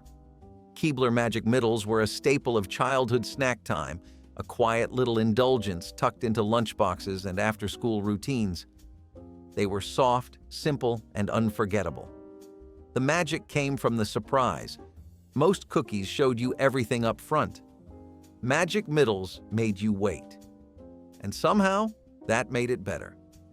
But as the 1990s pushed forward, snacking got louder, more neon, more extreme. Magic Middles began to look a little too humble. Keebler tried to reinvent itself, but Magic Middles did not make the cut. By the late 1990s, they vanished without a sound. Some fans did not even notice until it was too late. They went looking for that little burst of nostalgia and found empty shelves. Online petitions came years later, begging Keebler to bring them back. But nothing stuck. It was like the elves just packed up and moved on. Magic Middles were not flashy. They were not loud. But they were real. And that kind of quiet comfort? It is hard to sell in a world that needs every snack to scream. Pizza in a Can by Chef Boyardee was the culinary equivalent of optimism gone wrong. A revolutionary family pizza kit, it promised homemade flavor with the convenience of a can, which should have been the first warning sign. Inside was dough mix, sauce, and cheese powder that smelled like damp cardboard left in the sun. The dough was sticky, the sauce metallic, and the cheese refused to melt no matter how long you baked it. When you finally pulled it from the oven, it looked like regret covered in red paint. Families gathered in excitement for pizza night, only to discover the crust was chewy in the middle and hard enough on the edges to double as roofing material. Even hungry teenagers couldn't pretend to like it. Chef Boyardee advertised it as fun for the whole family, and in a way, they weren't wrong, because everyone laughed at how terrible it was. It was edible only in theory, and memorable only because of how impossible it was to forget. Pizza in a can became a symbol of 1970s food ambition, a time when anything seemed possible, even if it tasted like despair. Squeeze Parquet. Margarine looked like the future of cooking, smooth, golden, and ready to squirt straight from a bottle. You didn't need a knife, a dish, or even manners. Just aim and squeeze. For busy 1980s households, it was heaven in a bottle. But the dream melted fast. The plastic packaging was made with chemicals that didn't play well with heat, and kitchens tend to get hot. Over time, the bottles began leaching toxins into the margarine, especially when left near stoves or windows. Families started noticing a strange film forming on their food, slick, waxy, and nothing like butter. Laboratory tests later confirmed what everyone feared. The bottles were slowly contaminating their contents. It was the kind of convenience no one wanted anymore. The FDA wasn't impressed. Consumers noticed strange aftertastes, discoloration, and even separation inside the bottle. Parquet scrambled to defend the product, insisting it was safe when used correctly. But the damage was done. By the late 1980s, new safety rules forced the company to retire the original design. It was a reminder that even convenience has limits, especially when your easy squeeze turns into a chemical squeeze. Store-brand ice cream in the rectangular cardboard tub sat in freezers as the affordable treat that made holiday desserts possible without emptying the grocery budget. The tub was plain, printed with simple stripes or generic designs that made no attempt to compete with the fancy containers nearby. Inside, the ice cream was slightly icier than premium brands, slightly less creamy, but still cold and sweet, and exactly what everyone wanted after a big meal. Parents scooped it over warm pie, alongside cake, or straight into bowls for kids who had earned something sweet for finishing their vegetables. The flavors were basic, usually vanilla, chocolate, or strawberry, but they paired with everything and complained about nothing. The cardboard tub often found a second life in the freezer, refilled with homemade soup or used to store leftovers until someone remembered to throw it away. Nobody mistook it for gourmet, but nobody expected gourmet either. The ice cream did its job quietly and consistently, melting into memories that had nothing to do with brand names and everything to do with family gathered around the table. Orbit's drink looked like a science experiment, and honestly, it kind of was. The glass bottles were filled with colorful liquid and tiny gelatin beads that floated mid-air like some kind of edible lava lamp. It was marketed as a drink from the future, combining 1990s aesthetics with 1980s optimism. The problem was, no one knew what it actually was, or if it was safe. The suspended beads were made from gel and gum, an unapproved additive at the time. Regulators later found the formula didn't meet food safety standards, citing issues with consistency, stability, and digestion. Consumers were equally confused, half fascinated, half disgusted.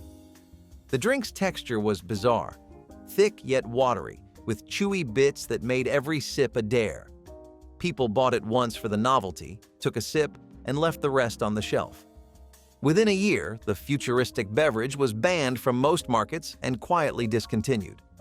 Today, surviving bottles sell for hundreds of dollars online, still sealed, not because anyone wants to drink them, but because they look like relics from an alternate reality where taste didn't matter. Orbit's was what happens when marketing dreams too big and science says absolutely not. Jimmy Dean canned bacon burgers took America's obsession with fast food and combined it with the worst parts of canned meat. The pitch sounded appealing. Burgers ready anytime, anywhere. The reality was a soggy puck of ground beef swimming in fat, sealed up like a crime scene. Opening the can released a smell so foul it could clear an entire kitchen in seconds. The bacon bits, if you could call them that, looked like something scraped off a griddle in defeat. Frying them only made things worse. The grease multiplied like a monster from a horror movie. It was food that hissed back at you when cooked. Each can contained a smell that could strip wallpaper. The bacon was barely identifiable, more mush than meat, more memory than flavor. Yet somehow Jimmy Dean insisted this was a revolution in convenience. People popped open cans expecting a cookout, but what they got was a smell that lingered for days. The 1970s were all about pushing limits, but this went too far. A burger so processed it was practically a science experiment. Opening one felt like betrayal.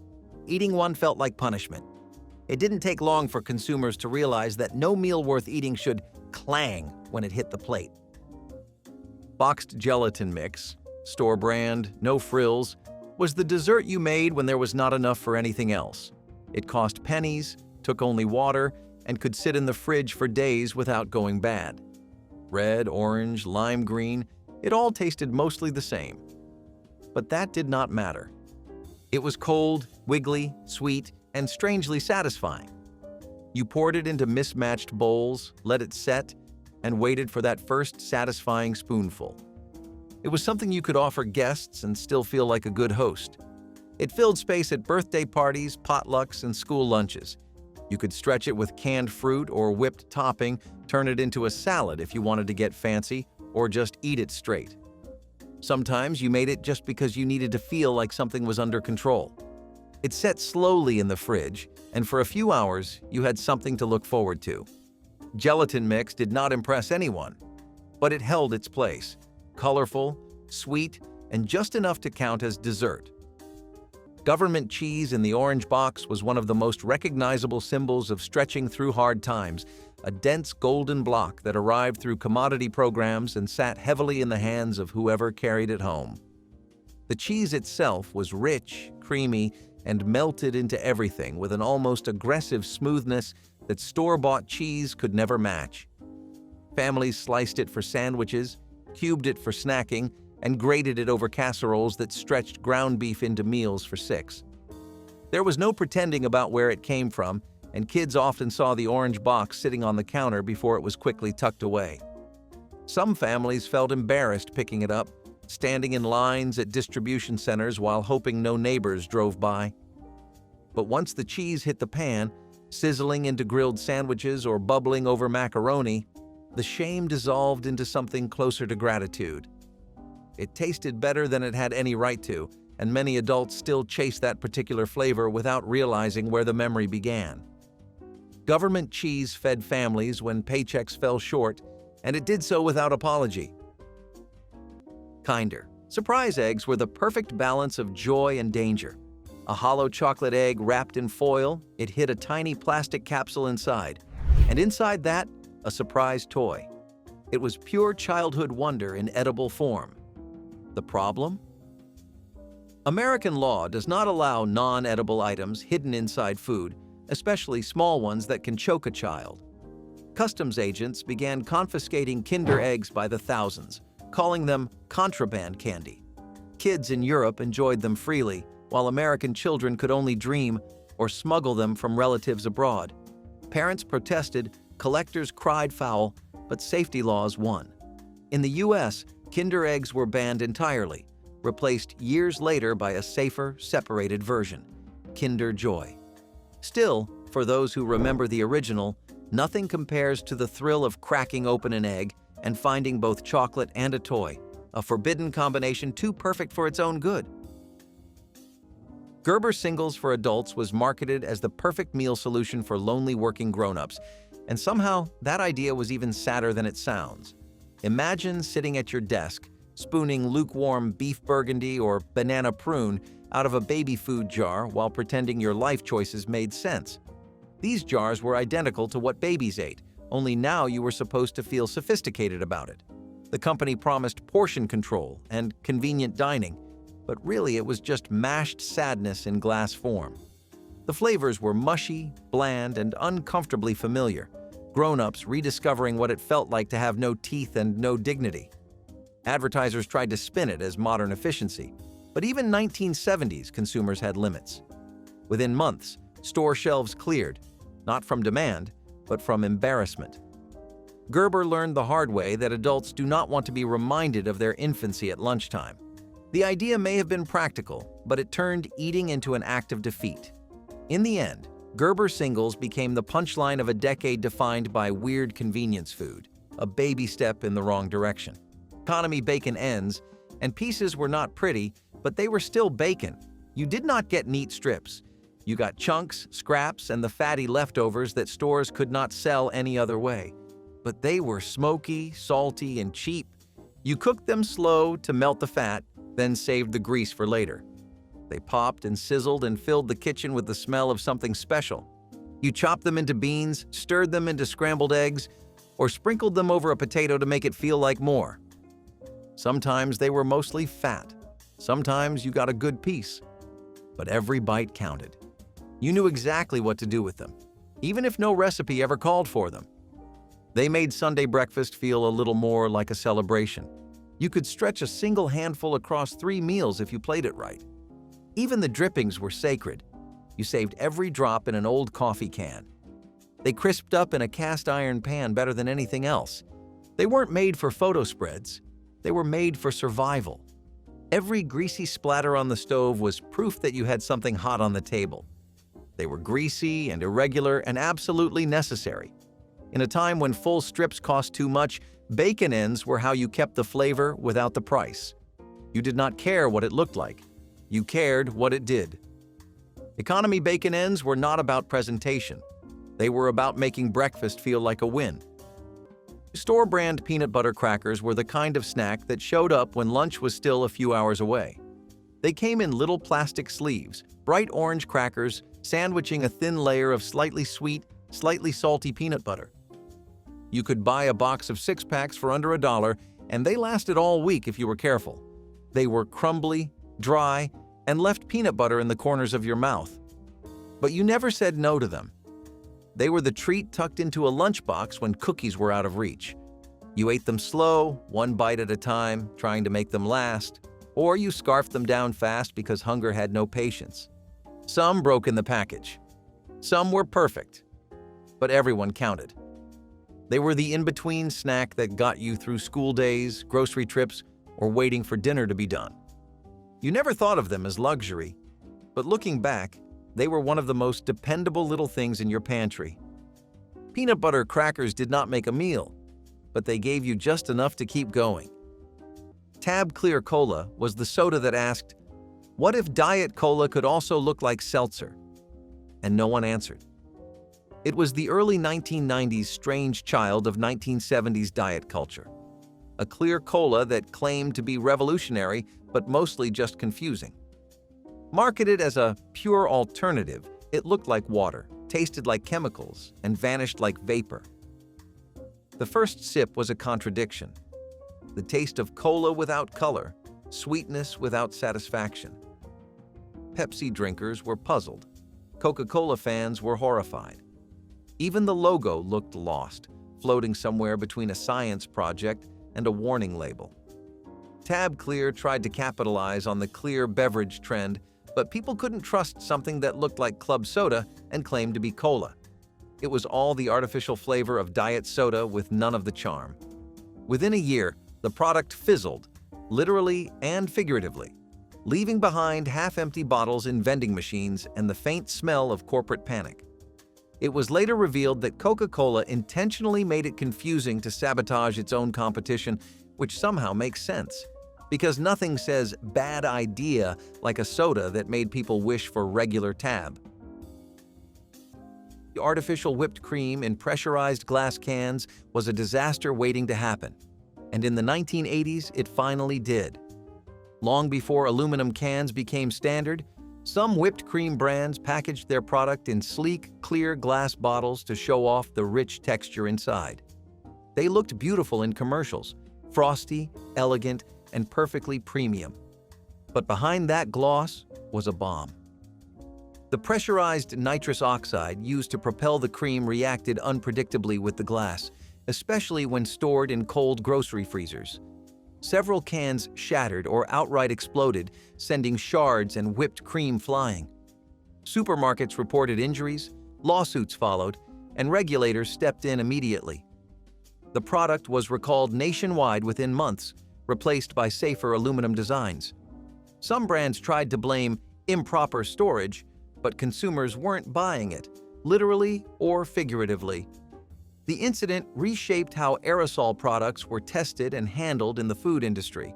For a while, though, it was pure chaos. Aisles covered in cream, warning signs posted in freezer sections, and one more lesson learned about how form should never beat function.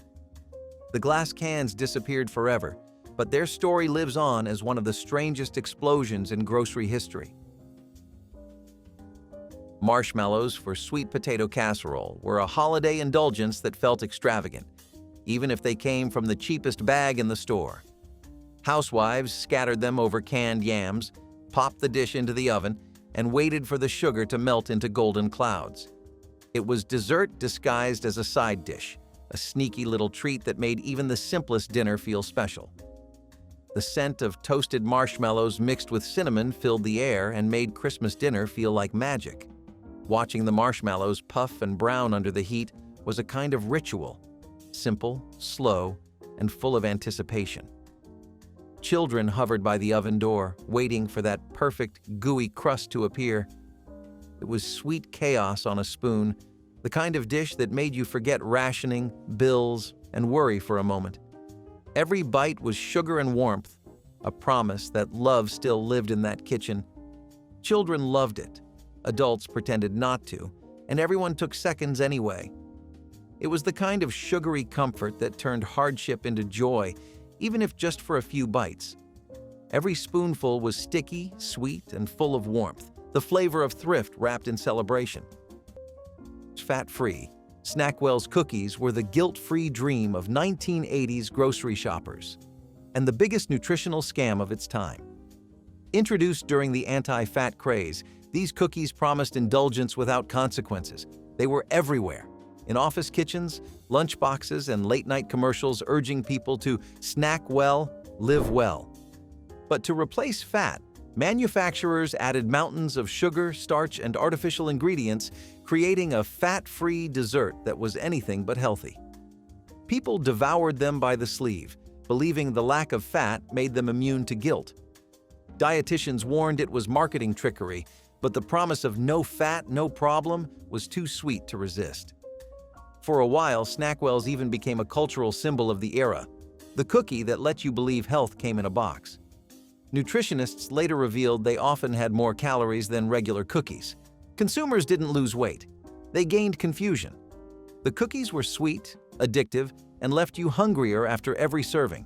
For years, people believed they had found the loophole to dieting, until obesity rates kept climbing. By the 1990s, Snackwells quietly reformulated or vanished from shelves, another casualty of misplaced trust in food science. It was the 1980s in a nutshell. We cut the fat, but somehow ended up with more junk. AIDS diet candy was one of those ideas that seemed genius until the world changed. Sold in small boxes, these chewy, chocolate-like cubes promised to take the edge off hunger while feeling indulgent. They actually worked, mostly because they tasted like vitamins and guilt. The commercials showed slim women smiling as they chewed, pretending it was delicious. The slogan, "AIDS helps you lose weight," became an instant disaster once the AIDS epidemic hit a decade later. By then, even loyal customers couldn't stomach the name, no matter how many rebrands the company tried. The name alone wasn't the problem in the 1970s. It was catchy, short, and even sophisticated. Then the 1980s arrived, and the global AIDS crisis made that name catastrophic. No marketing campaign could recover from the tragic coincidence. The product itself wasn't terrible, more caramel chew than candy. But no one could stomach the association. Within a few years, AIDS vanished completely. It remains one of the most unfortunate rebranding stories in history, a cautionary tale that timing can kill even the sweetest idea. Bouillon cubes were tiny blocks of magic that turned water into soup. You dropped one into a pot, stirred, and suddenly had broth.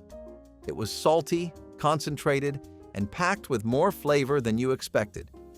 You used it to stretch a can of soup, to season rice, or to make gravy when there was no meat.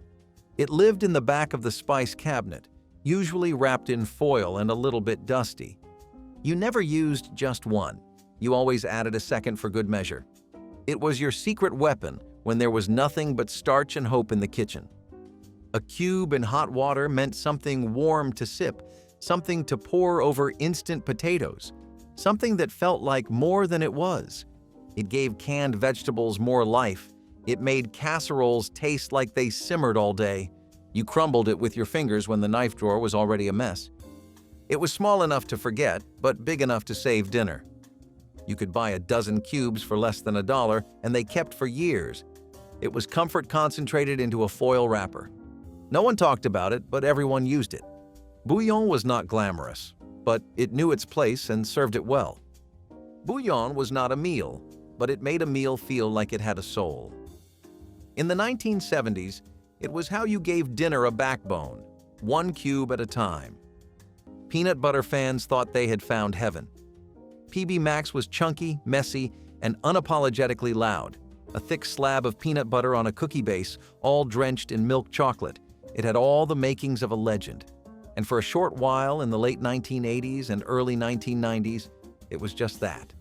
You would see it in gas stations, in vending machines, in your friend's lunch. It stood out from the crowd. It tasted like rebellion.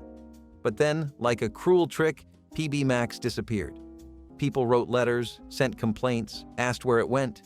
The answer? Mars executives apparently just did not like peanut butter. That was it. That was the reason.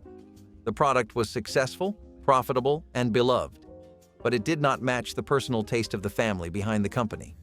So they pulled the plug, just like that. No announcement, no farewell tour, just silence. It is the kind of decision that makes you realize how fragile even your favorites are. PB Max did not fail because people stopped loving it. It failed because someone decided it did not deserve to exist. And in that, there is something deeply upsetting. A snack that won hearts, but not boardrooms. Canned pork and beans were a meal, a side dish, and a backup plan all in one. You bought them by the case, stacked the cans in the pantry, and knew you were covered for at least a week. They were soft, sweet, and strangely satisfying. Thick sauce, tender beans, and tiny bits of pork if you got lucky. Sometimes it was one chunk of pork per can, but it made you feel like it counted. You heated them on the stove or ate them cold when time or patience ran out. Served over toast, beside hot dogs, or just in a bowl with a spoon, they got the job done. You could dress them up or leave them as they were. Either way, they filled you up. They stuck to your ribs and stained your plate, but you cleaned it with a piece of bread. There were no rules about how to serve them, just instincts and whatever else was on hand. Sometimes you added mustard or onions, trying to change things up. Other times, you were too hungry to bother. Kids ate them without question. Adults relied on them without pride. The label was always familiar, even when the brand changed. They were warm, they were cheap, they were always there. Nobody called it fancy, but nobody went hungry either. In a time when grocery bills had to stretch, this little can was one of the best returns on $1 you could ask for. Pork and beans were the taste of getting through it, and somehow they stuck around because they worked. Swanson Great Starts. Breakfast TV dinners were frozen optimism at its frostiest. They came in divided trays featuring scrambled eggs, pancakes, and sausages, all perfectly soggy by the time they hit your plate. The idea was breakfast made easy, but it ended up tasting like Sunday morning regret. The pancakes absorbed the syrup like sponges soaking in despair. The eggs had a rubbery snap that made you question if they were ever eggs at all. Even the sausage, supposedly the star, was gray and flavorless, like breakfast had just given up. The eggs looked like yellow sponges, and the pancakes had the consistency of damp sponges. Even the syrup was trapped in its own compartment, slowly merging into every corner of the tray. The smell alone warned you that no great start was coming. The pancakes were rubbery, the eggs tasted like cardboard, and the syrup managed to be both too thin and too sweet. Even the sausage looked tired, gray, greasy, and spiritually defeated. It was convenience at its most depressing, the kind of meal that made you rethink your entire morning. Swanson had cornered the dinner market, but breakfast proved too fragile to freeze. Great Starts turned into a short-lived joke, a frozen reminder that some things are better made fresh or not at all. Lid-soldered canned goods were a ticking time bomb hiding in plain sight. Before the late 1980s, many canned foods, soups, vegetables, meats, were sealed with solder containing actual lead. It kept cans airtight but made every bite a potential health hazard. Researchers began noticing dangerously high lead levels in children's blood, especially in communities relying heavily on canned food. Acidic products like tomato soup were the worst offenders, dissolving metal into every spoonful. What started as a production shortcut turned into a national health crisis. Scientists discovered that acidic foods like tomatoes and fruits were leaching the metal right into people's meals. Children's products were the worst offenders, turning lunch into slow poisoning. When the studies came out, the FDA had no choice but to act. The new rules outlawed lead solder in all canned goods, forcing companies to overhaul production lines. For years, however, the damage had already been done, especially overseas where regulations came later. Looking back, it's shocking how normal it once seemed to trust metal sealed with toxins. The ban was a turning point in food safety and a sobering lesson in how progress sometimes hides poison under a label of convenience. Canned vegetables for holiday side dishes lined the pantry shelves in rows of green, yellow, and pale white, their labels promising convenience and a price that fit the tightest budget. Green beans sat in water that tasted faintly metallic. Corn kernels floated in cloudy brine, and peas rolled out of the can with a softness that fresh produce could never replicate. Families heated them on the stove with a pat of margarine, a shake of salt, and the hope that presentation would carry them through dinner. Nobody mentioned that the neighbors might be serving fresh vegetables or something frozen that still held a crunch. Canned sides were dependable, affordable, and fast, which mattered more during busy holiday seasons than anyone cared to admit. Kids pushed them around their plates, bargaining for dessert and promising to eat every last bite. Parents scooped them into serving bowls that once belonged to grandmothers, treating the contents with the same care as anything homemade. And at the end of the meal, those bowls were often empty, picked clean by people who were simply grateful to have food on the table at all. Aspartame-heavy diet drinks ruled the 1980s like artificial royalty. Every company wanted in on the low-calorie craze, and aspartame was the magic word, sweeter than sugar, with zero guilt. But behind the fizzy slogans and pastel cans was a growing storm of controversy. The commercials made it look glamorous, thin models sipping soda on beaches and boardwalks, living proof that chemistry could be chic. But reports of strange side effects, headaches, nausea, dizziness, began to spread. Health watchdogs accused companies of putting profit before safety, and suddenly, 0 calories didn't sound so refreshing. Reports of headaches, dizziness, and long-term health concerns turned the miracle sweetener into a national debate. Diet sodas that once promised vitality suddenly felt toxic, their ingredients lists sounding more like chemistry homework than refreshment. Regulators scrambled, companies reformulated, and loyal fans were left wondering if their favorite drinks were safe or secretly sinister. By the end of the decade, aspartame was under tighter scrutiny, forcing soda makers to reinvent themselves again.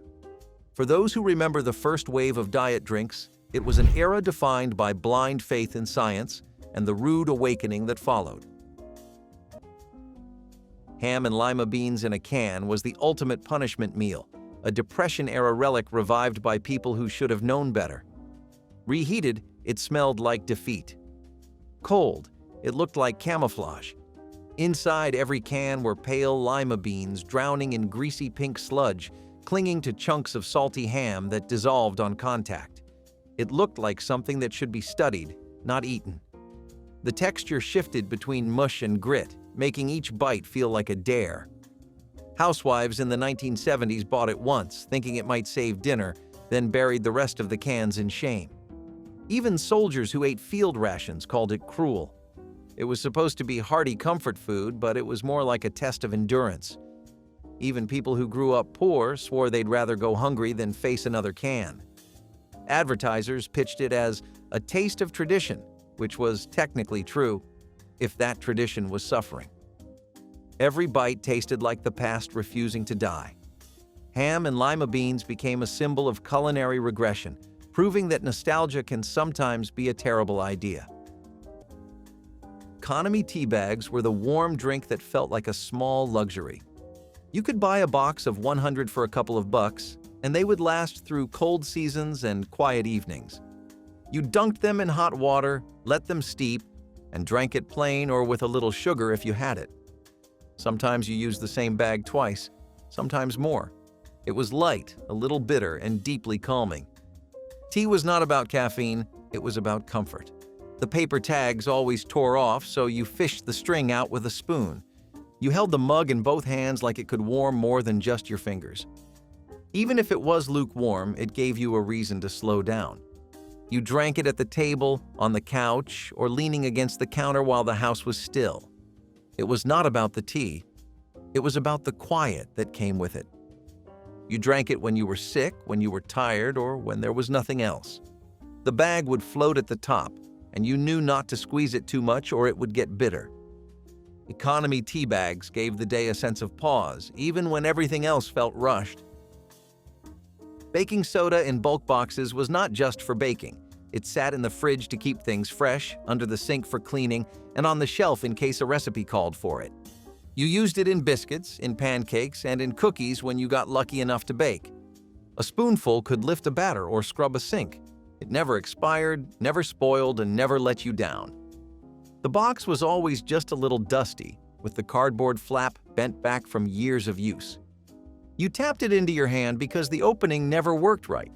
It fizzed when you added vinegar, and somehow that always felt like magic. You poured it down drains, into shoes, and over stovetops without thinking twice.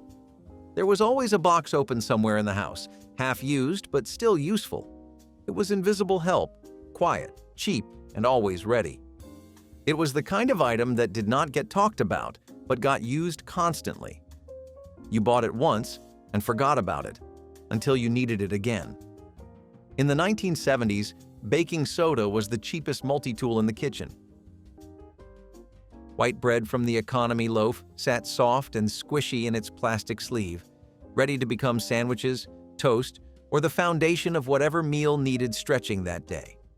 The slices were thinner than premium brands, the texture slightly more air than substance, but they held peanut butter, bologna, and sliced cheese just fine. Kids never complained because white bread was simply what bread looked like in their world, and the softness made it easy to eat without fighting through crusts or dense whole grains. Parents bought the largest loaves they could find, knowing that a single bag needed to last through an entire week of lunches, breakfasts, and after-school snacks for the whole family. The bread went stale faster than fancier options, but it rarely had the chance to sit that long before every slice was gone. Some families toasted every slice to mask the slight staleness that crept in toward the end of the week. Others made French toast, bread pudding, or croutons when the loaf started to turn. Nothing was wasted because nothing could afford to be wasted, and that economy loaf understood its assignment perfectly. Bologna by the pound from the deli counter was the unsung hero of holiday lunch duty, sliced thick or thin depending on how far the budget needed to stretch that week. The deli worker behind the glass would ask how much, and the answer often came after a quick mental calculation of how many sandwiches were needed before the next paycheck arrived. Kids ate it cold between slices of soft white bread slathered with yellow mustard, or fried in a cast-iron skillet until the edges curled upward and the surface turned golden brown. The smell of fried bologna drifting through the house became a signature scent of holiday break, as recognizable as pine trees or cinnamon sticks hanging in the kitchen. It was protein, it was affordable, and it filled bellies without complaint. Parents sliced it carefully, making each round last as long as possible, tucking it into school lunches and after-school snacks with quiet efficiency. Nobody advertised that they were eating bologna instead of roast beef or sliced turkey, but nobody hid it either. It was simply part of the rhythm of the season, a reliable friend in the refrigerator that never let anyone go hungry. Tartar Control potato chips sounded like a joke, and honestly, it probably should have stayed one. In an era obsessed with innovation, some marketing genius decided that vinegar-flavored chips should taste more cleansing. So they launched Tartar Control chips, seasoned with acidic compounds meant to mimic the tang of tartar sauce. They hit the shelves in select stores in the mid-1980s and were gone almost immediately. Customers hated them. The flavor was a sour, greasy mess that coated your mouth in salt and regret. Health experts didn't love them either, since the acidic oils were harsh on enamel and stomach lining. Even the name was off-putting. No one wants dental hygiene in their snack aisle. By the time complaints reached the FDA, the brand had already started pulling inventory. Some blamed a bad batch, others blamed bad judgment. But either way, the clean chip experiment ended in disgrace. Years later, collectors still talk about the packaging, a smiling tooth holding a bag of chips, blissfully unaware of its fate. Tartar control chips became the ultimate punchline in the 1980s snack lore, proof that not every new idea deserves to make it past the brainstorming stage. Kugel flavored. Peanut spread sounded like a good idea after a few too many focus groups. It was peanut butter blended with flavors like banana, cinnamon, chocolate, and vanilla. A Frankenstein creation that didn't know what it wanted to be. The jars looked cheerful and modern, but the contents were chaos. Some flavors were too sweet, others too bland, and none of them actually worked on bread. Parents compared the texture to glue, while kids said it made sandwiches taste like candy gone wrong. Even the name Kugel sounded like something that should have stayed in a test kitchen. Each flavor fought the others for dominance, creating a taste that felt wrong but familiar, like peanut butter that went to Vegas and came back weird. The texture was oddly oily yet gritty, sticking to the roof of your mouth like regret. Kids begged for it, parents bought it once, and that was enough. It became a lunchtime legend, whispered about in school cafeterias as the peanut butter that tried too hard. Kugel vanished as quickly as it came, leaving behind only memories of sticky sandwiches and marketing gone mad. Betty Crocker. Instant potato buds tried their best to convince America that flakes could be fancy. They weren't. Marketed as light, fluffy, and elegant, these so-called buds were just dehydrated potato dust puffed into tiny granules. Add hot water, and you were supposed to get mashed potatoes. But what you really got was wallpaper paste with a faint scent of cafeteria sadness. They were so bland, even salt gave up trying to help. The consistency was somewhere between paste and pudding, coating every spoon in a thick, lifeless film. No amount of butter or milk could disguise the taste of despair. The box showed perfect golden mounds topped with melting butter, but inside was a bag of white powder that smelled vaguely like chalk. Housewives felt cheated, kids cried, and even dogs hesitated to finish a plate. The word buds was meant to sound cute and gourmet, like something grown instead of manufactured. But one spoonful proved otherwise. The texture clung to spoons like wet cement, and the flavor hovered somewhere between stale crackers and dust bunnies. Despite this, the product somehow survived into the 1980s, stubbornly holding its place on supermarket shelves next to real potatoes, a quiet insult to every farmer who ever lived. Instant potato buds weren't convenience food. They were surrender disguised as supper. Tab soda was the drink that defined a decade, and then paid the price for it. Introduced by Coca-Cola for calorie-conscious drinkers, it came in that unmistakable pink can with a promise: zero sugar, zero guilt, all taste. The secret weapon? Saccharin.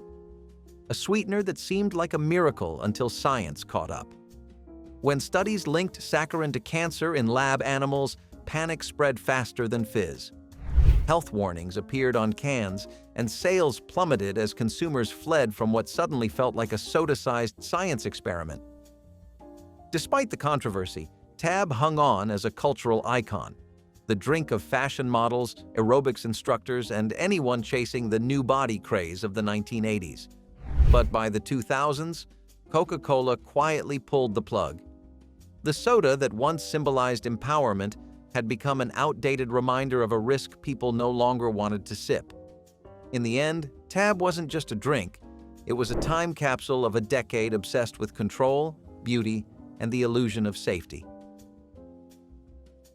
Potted meat and Vienna sausages in tiny tins found their way into stockings and snack drawers as affordable holiday treats that looked almost whimsical in their compact packaging.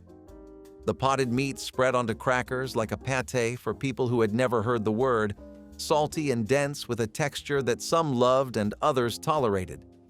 Vienna sausages slid out of their cans in neat little rows, pale pink and glistening, ready to be eaten straight or tucked into recipes that made do with what was available. Kids saw them as novelty foods, something fun and different from the usual meals, and that perception made the budget stretch easier. Parents appreciated how long the tiny tins lasted in the pantry, never spoiling, always ready when hunger struck without warning. They showed up at picnics, road trips, and late-night snacking sessions, never demanding refrigeration or special treatment. And during the holidays, they became stocking stuffers that actually got eaten instead of tossed aside. The tins were cheap, the contents were filling, and the memories they created lasted far longer than anyone expected. Aspen Soda was Pepsi's short-lived attempt to make apple-flavored cola a thing. It wasn't. Launched with sleek ads about crisp refreshment and alpine freshness, Aspen tasted more like melted Jolly Ranchers mixed with cough syrup. It hit your nose first, a chemical apple aroma that made your eyes water. Then came the taste, sugary, medicinal, and strangely spicy, like someone liquefied a candle. Even the carbonation felt wrong, too sharp, like it was trying to fight its own flavor. Pepsi insisted it was light and refreshing, but every sip burned like mouthwash gone rogue. Fans of apple juice were furious, and cola drinkers felt betrayed. It was a soda with no audience, existing in a flavor purgatory. People wanted the tang of cider or the sweetness of juice, but Aspen gave them regret in a can. It was marketed as the next great American flavor, and instead became the next great clearance item. Pepsi quietly killed it after realizing that no one, not even desperate teenagers, wanted apple soda with a cola afterburn. It remains a fizzy legend, proof that even the biggest companies can take a fall from the mountain. Economy pancake mix came in a cardboard box and gave you more than just breakfast. It was pancakes, waffles, biscuits, even dumplings if you knew how to stretch it. You just added water, sometimes milk if you had it, and mixed until the lumps mostly disappeared. The batter was thin, the pancakes were uneven, but they were warm and they were real. You poured syrup if you had it, jelly if you didn't, and ate them hot off the griddle or cold out of the fridge. They stuck to your ribs and gave you a reason to sit down at the table. Some days it was the only hot thing you ate. You learned to flip them just right, even with a bent spatula and an uneven burner. Some came out burnt, others undercooked, but you ate them all. They filled your plate and quieted your stomach, and that was what mattered. On Sundays, you made extra and saved them in the fridge like treasure. You might roll them up with butter and sugar, or just fold and eat them like a taco. It didn't matter what you called them. If it came from that box, it was breakfast. They were never fancy, but they filled the room with that unmistakable smell that made everything feel okay for a minute. In the 1970s, a box of pancake mix was more than a shortcut. It was a way to turn nothing into something.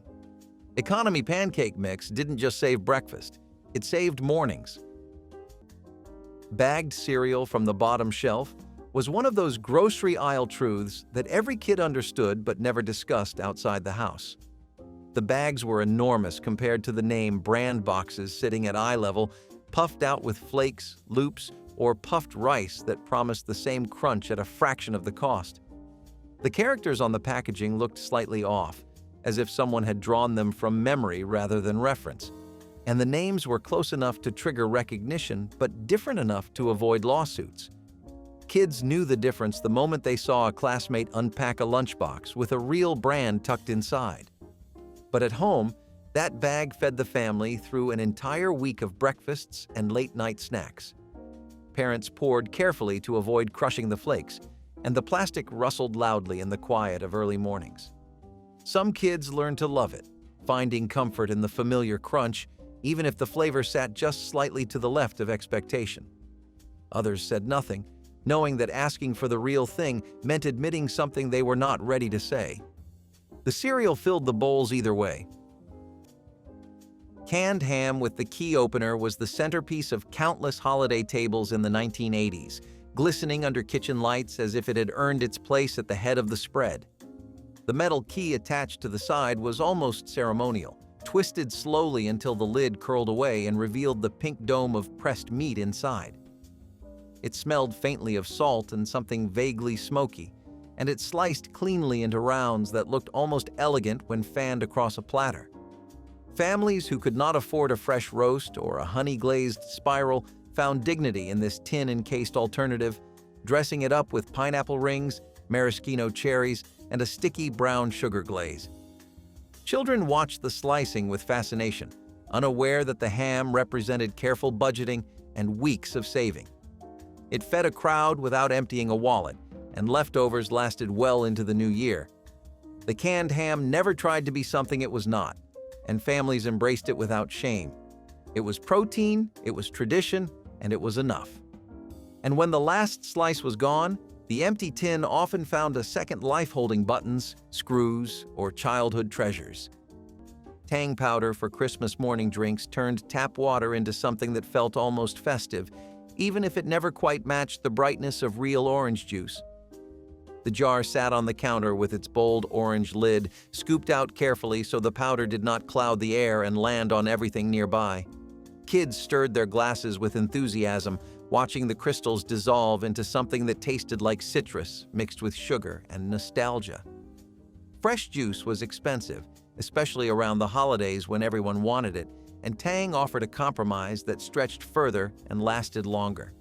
Astronauts drank it in space, or at least that is what the commercials claimed, and that fact alone gave it a certain credibility that orange juice could never match. Parents served it in plastic cups during holiday breakfasts, and no one complained because the sweetness made everything feel brighter. The tang on the tongue, the faint chemical aftertaste that some people secretly loved, became part of the season itself. Kids did not realize they were drinking a budget substitute. To them, it was simply what Christmas morning tasted like, and that memory lingered long after the jar was empty. Jolt Cola was the 1980s in a can, loud, rebellious, and wired beyond reason. With the tagline, "All the sugar and twice the caffeine," it became the drink of choice for gamers, students, and anyone who thought sleep was optional. The pitch was simple. If coffee was too boring and soda too weak, Jolt would fix both problems, explosively. The neon red logo, the buzz of carbonation, and the rush of caffeine turned it into a cult classic overnight.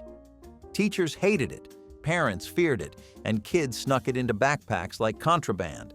Some schools even banned it entirely after students showed up jittering through math class. Jolt's ingredients list read like a dare, packed with more sugar than a candy factory and caffeine levels that made even coffee blush. For a generation raised on excess, it was perfect, until regulators and doctors began sounding alarms about caffeine overload. By the late 1990s, new rules and changing health standards pushed it off many shelves, but its legacy lives on in every modern energy drink. Jolt Cola walked so Monster and Red Bull could sprint, shaking all the way. Tuna Noodle Loaf Mix was the Frankenstein's monster of mid-century meal kits. Inside the box was powdered sauce, dried noodles, and a mysterious gelatin binder that turned dinner into a wiggling block of horror. Add canned tuna and water, and voila, a loaf that looked alive and smelled dead. It wobbled on the plate like it was trying to escape, oozing grayish liquid from its sides. Kids stared at it in fear. Parents pretended it was innovative, and even cats circled it suspiciously. Some households gave up halfway and called it soup instead. It still wasn't edible. The gelatin made it both dry and wet at the same time, a texture only nightmares could describe. It jiggled when it shouldn't have, squeaked when sliced, and somehow managed to taste both fishy and flavorless. Families across America tried to eat it politely, but even the dog walked away. The company behind it called it a wholesome family dinner. History called it culinary trauma. The 1970s produced many bad ideas, but this one defied physics, taste, and mercy. Tuna Noodle Loaf Mix was proof that some foods should remain mysteries. Canned applesauce was dessert, side dish, and lunchbox filler all in one. It came in big cans, small cans, even plastic cups toward the end of the decade. It was smooth, sweet, and slightly tangy, and always better cold. You served it with pork chops, spooned it into bowls, or spread it on toast. Sometimes it was cinnamon-flavored, sometimes plain, but always familiar. It was fruit that required no peeling, no chewing, and no mess. You stirred it before serving because the water always rose to the top. It came out in a soft plop and sat in the bowl like a scoop of mashed fruit. It cooled your tongue after hot meals and added sweetness to otherwise dull plates. Sometimes it was the only thing on the plate that felt like dessert. You never got excited about it, but you always finished it. Kids loved it. Adults used it. It was dependable. Canned applesauce was one of those foods that never tried to do too much, but always gave just enough. They called it Pepsi AM, And it was supposed to change how Americans woke up. Instead of coffee, you would grab a can of soda, sweeter, colder, faster. It was 1989, and the soda wars were heating up, so Pepsi tried to claim the mornings. It had extra caffeine and a bolder flavor, a jolt meant to get your day started. But Americans were not buying it, literally. Something about cracking open a soda with your eggs and toast just felt wrong. Pepsi underestimated how ritual-bound breakfast really was. People were not just drinking coffee for caffeine, they were drinking it for comfort, for identity. Pepsi AM felt artificial, forced. It did not last a year. Shelves cleared, commercials stopped airing, and it became one of Pepsi's most forgettable gambles. But if you were around back then, you remember the buzz. You remember someone at school or work saying, "Have you tried the new breakfast soda?" And then, like a collective moment of clarity, we all said no. It is not that Pepsi AM tasted bad, it is that it had no soul. Morning routines are sacred, and no brand, no matter how caffeinated, can mess with that. Powdered milk for holiday baking was one of those quiet sacrifices that mothers made without ever drawing attention to it, stirring the white dust into water and hoping no one noticed.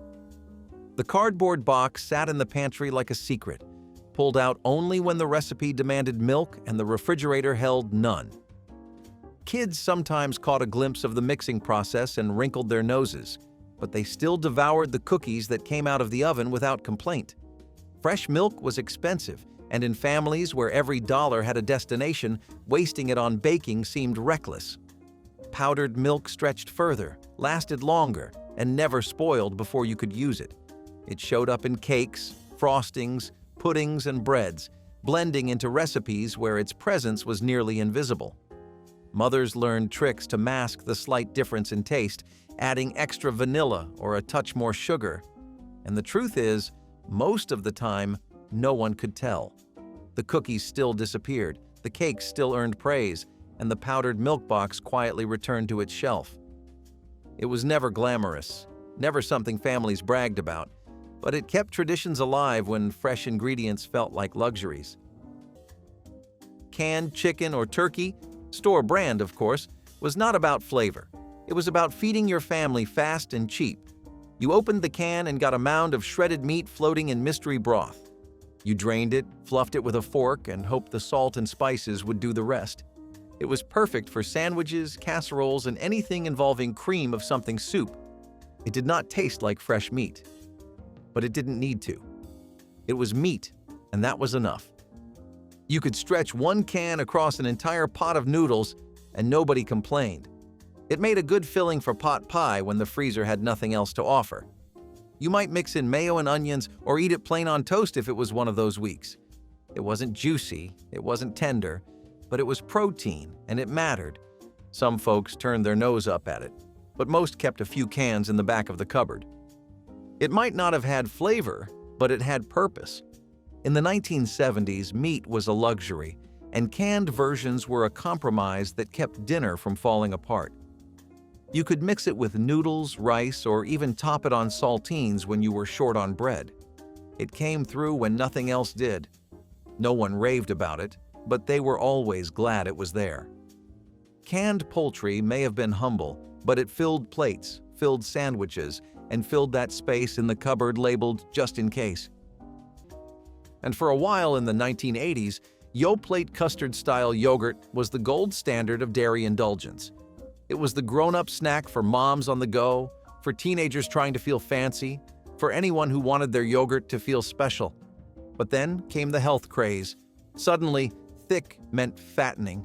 Creamy meant guilty. Greek yogurt showed up and changed everything. It was tart. It was authentic. It was better for you, or so we were told. Yoplait tried to pivot, but the custard line got pushed to the back. Eventually, it disappeared altogether. Quietly, like melting dessert. For those who remember, it is a sore spot. The yogurt aisle today is a battlefield of trends and promises, but none of them feel like that little custard cup. Yoplait custard style was indulgent without apology, and maybe that is what killed it. Or maybe we just forgot how to enjoy something simple and rich without feeling bad about it. They were supposed to change breakfast forever. Carnation breakfast bars were chewy, grainy, and dense, designed to give you a complete morning meal in just a few bites.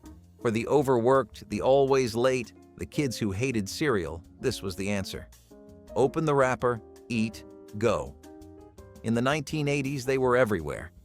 In vending machines, in backpacks, even in office drawers, hidden next to stale coffee. But something was always off. They tasted like vitamins, like oats soaked in multivitamins, and guilt. There was nourishment, sure, but no joy, no warmth, no memory of a kitchen table. It felt like breakfast stripped of its soul, packaged in foil. They were filling, sure, but joyless. And as breakfast trends changed, toward protein shakes, smoothies, or back to real food, Carnation breakfast bars started to feel like a relic. By the 1990s, they disappeared. Their legacy is complicated. Some people still miss them. Others never want to taste that chalky flavor again. But for a while, they symbolized a new kind of morning, one where speed beat taste, where function beat form. Carnation tried to bottle breakfast into something you could eat in the car. And for a while, it worked. But eventually, people remembered that breakfast used to mean something, and a wrapped bar, no matter how convenient, could not hold that kind of weight. Plain white rice pudding cups were the quiet dessert no one bragged about, but everyone seemed to eat. They came chilled, sealed with foil, and tasted like soft, sweetened memory. They were thick, creamy, and filled with tiny grains of rice that reminded you food did not have to be loud to be good. It was the kind of dessert that made you sit down, take a spoon, and actually pay attention.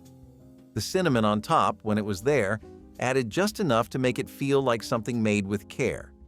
You never asked for rice pudding, but when it was there, you always ate it. Some came from the store in those little 4-packs wrapped in cardboard. Others came from home, made from leftover rice and sweetened milk, poured into Tupperware. It was humble, but it was honest. And it reminded you that dessert did not have to be perfect, it just had to be present. It filled the space between meals with warmth. It closed the night on a soft note. Rice pudding cups did not sparkle. But in the 1970s, they delivered comfort without trying too hard. And sometimes that was exactly what we needed. Dry beans in the plastic bag represented patience, planning, and the willingness to cook from scratch when convenience foods still cost more than the time required to make them. The bags sat in the pantry for weeks before someone finally soaked them overnight, simmered them for hours, and transformed them into soups, stews, or hearty side dishes that fed the whole family for days. Kids watched the hard little pellets soften and swell, amazed that something so plain could become something so warm and filling. Parents added ham hocks, onions, or whatever seasonings they had on hand, turning a bag that cost almost nothing into a pot that could stretch across multiple dinners. The beans required effort, but they rewarded that effort with warmth, nutrition, and the kind of deep satisfaction that only slow-cooked food could provide. Some families served them over rice, others alongside fresh cornbread, and many simply ladled them into bowls with nothing but salt and pepper to finish the meal. Dry beans taught children that good food did not always come from cans or boxes, and that sometimes the best meals were the ones that took all day to make. Hamburger Helper stretched ground beef into full family meals during the holiday season, when budgets tightened and creativity became essential for getting through the month. The boxes lined pantry shelves in flavors like stroganoff, cheeseburger macaroni, and beef taco, each one promising a complete dinner with just 1 pound of meat and a few cups of water. Kids loved the salty, cheesy taste that made even the cheapest ground beef feel like a feast, and parents loved how quickly the meal came together after long days of holiday shopping or wrapping presents late into the night. The noodles cooked right in the skillet alongside the meat, absorbing flavor and filling bellies without requiring separate pots or complicated timing. Leftovers reheated well the next day, stretching a single box into 2 meals when necessary. There was no pretending it was gourmet, but there was no shame in it either.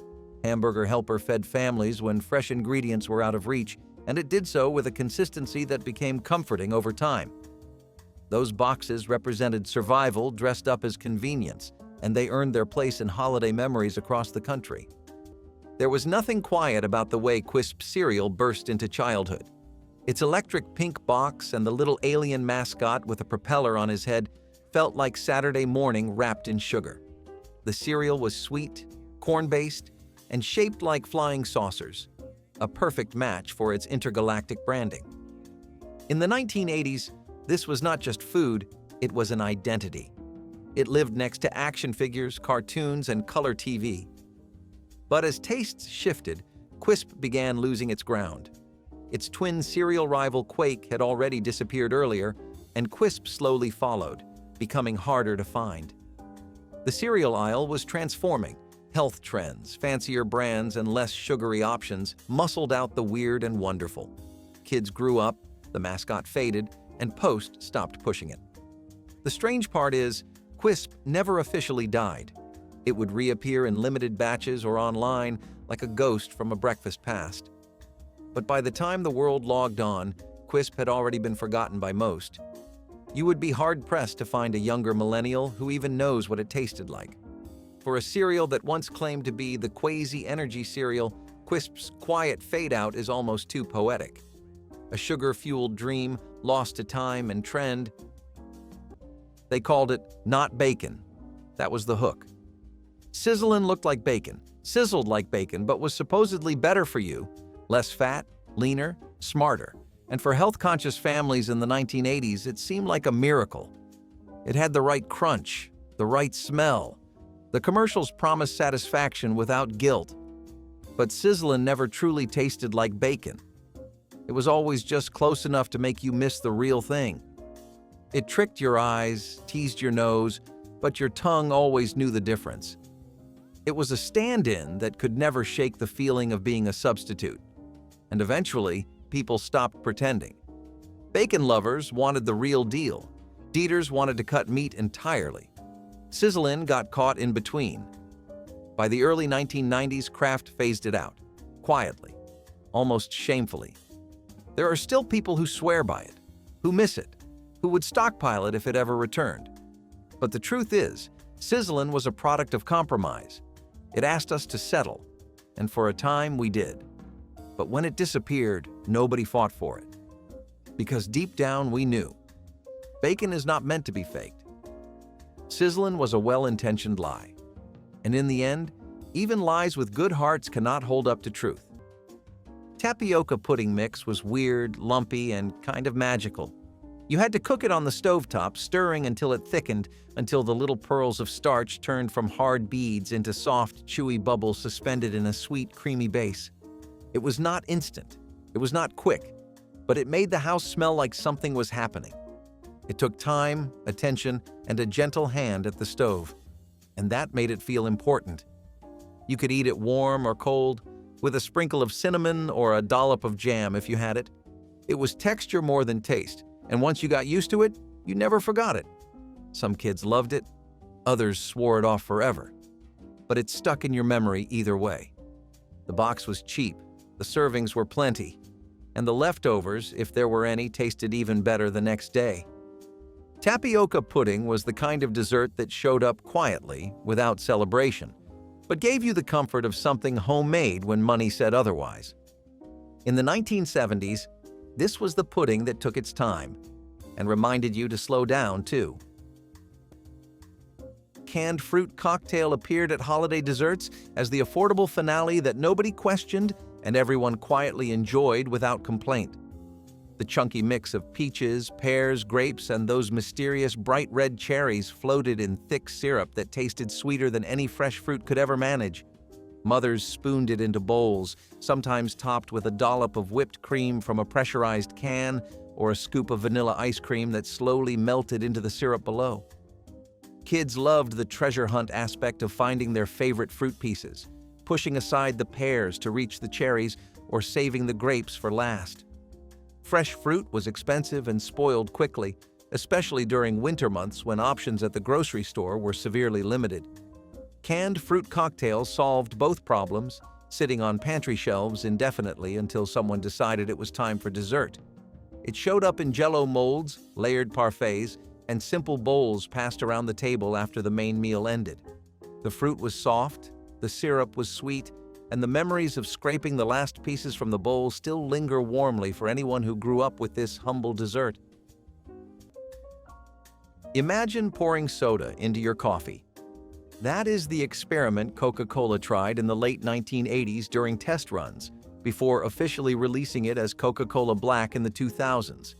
It was a strange blend of dark cola and coffee essence, a drink that was neither refreshing nor warm, just caffeinated and confused. The name had an accent mark, like it was trying too hard. And maybe it was.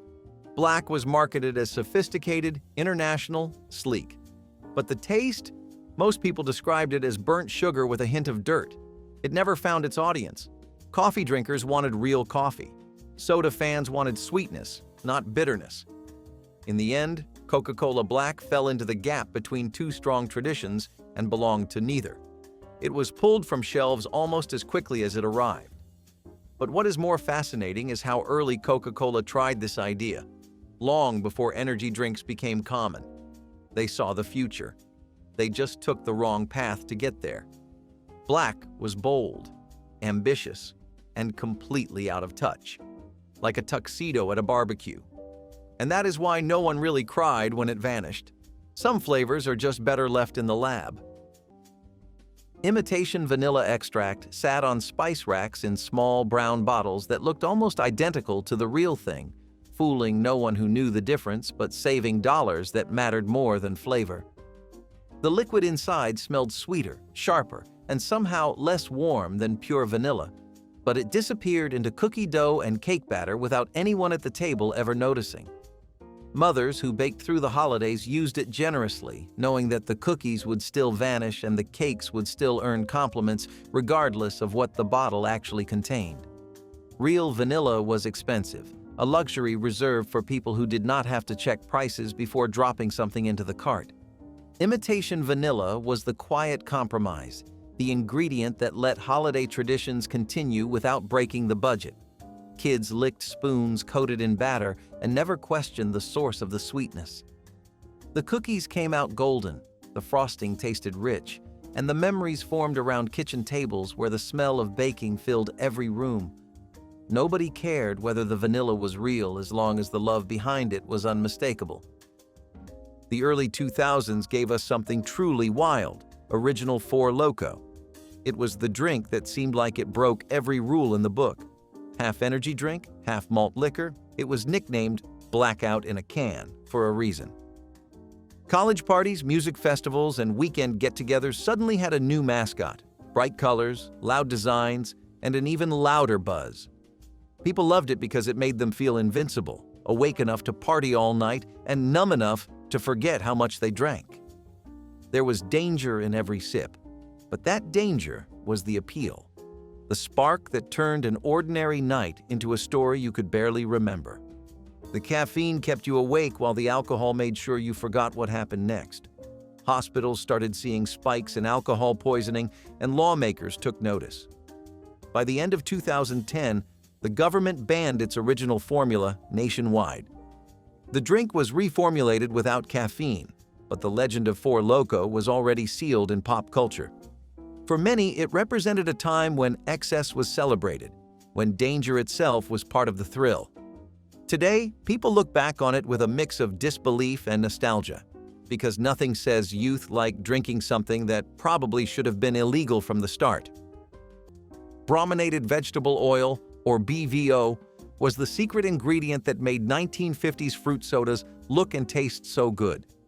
It kept the citrus flavor evenly mixed, preventing that oily layer from rising to the top. The chemistry was clever, the flavor refreshing, and the bright bottles flew off the shelves. For decades, no one questioned what brominated meant. It just sounded scientific, and science meant progress. But studies later revealed the truth. Bromine compounds did not just disappear. They built up in human tissue, especially fat, leading to headaches, memory loss, and nerve issues. It was found in everything from orange soda to sports drinks, hiding behind harmless-sounding labels. Teenagers drank it daily without a clue that it shared a chemical base with flame retardants. When that fact hit the headlines, even the most loyal soda drinkers turned queasy. The same chemical family used in flame retardants was floating in your orange soda. When the public finally learned, it was too late for many. BVO had been in use for over 30 years. The Food and Drug Administration eventually banned it, leaving soda makers scrambling for safer replacements. Still, those who grew up in that era can probably remember the taste: sweet, fizzy, and unknowingly toxic. There was a time when everyone carried Certs mints in their pockets, little silver rolls promising 2 mints in 1. What made them special was the ingredient called retsin, a shiny green fleck that was advertised as a miracle compound for fresh breath. It was supposed to neutralize odors better than anything else on the market. People believed in it like magic, tiny specks of freshness that could erase the smell of coffee or a nervous lunch before a date. It was small but mighty, a sign that you cared about how you presented yourself to the world. Even the way the foil unwrapped had a familiar sound, like the opening note of confidence itself. For decades, Certs were part of American life, sold at gas stations, kept in car consoles, shared before job interviews or first dates.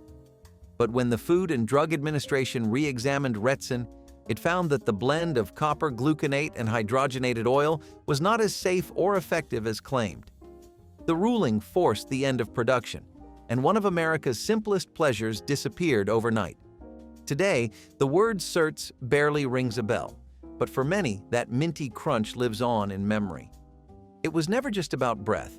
It was about confidence, a tiny piece of everyday ritual that quietly vanished from the grocery aisle. Glass baby bottles with lead paint designs were once a symbol of love and care. Parents in the 1950s adored them, decorated with cheerful ducks, rabbits, and pastel-colored animals. They were gifts for baby showers, proudly displayed in kitchen cabinets, tiny keepsakes of innocence. It was the height of the post-war baby boom, and the market was flooded with products that blended charm with modern design. Mothers trusted anything that looked sanitary and cute, assuming regulators had already done the worrying for them. But in truth, safety testing barely existed. Style mattered more than science. The paint used for decoration contained lead, a neurotoxin that accumulates in growing children and causes irreversible brain damage. No one imagined those smiling cartoon faces could poison their babies.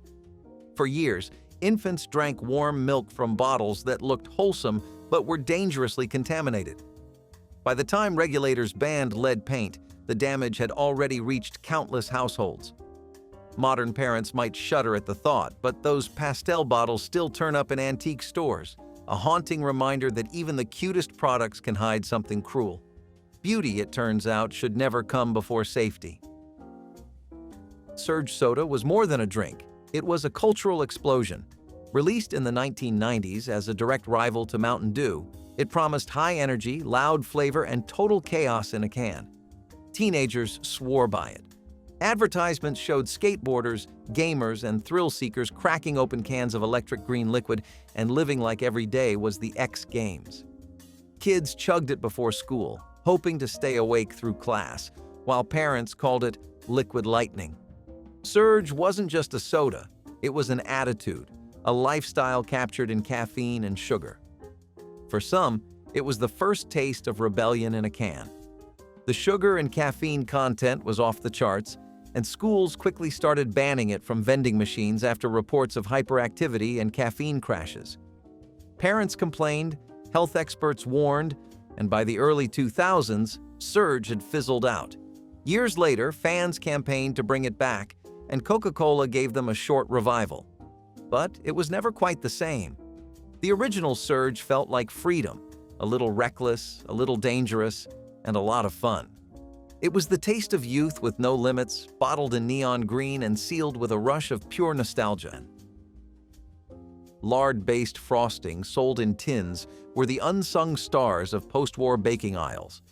Housewives praised them as miracles, ready to spread, shelf-stable, and guaranteed to make cakes look beautiful for days.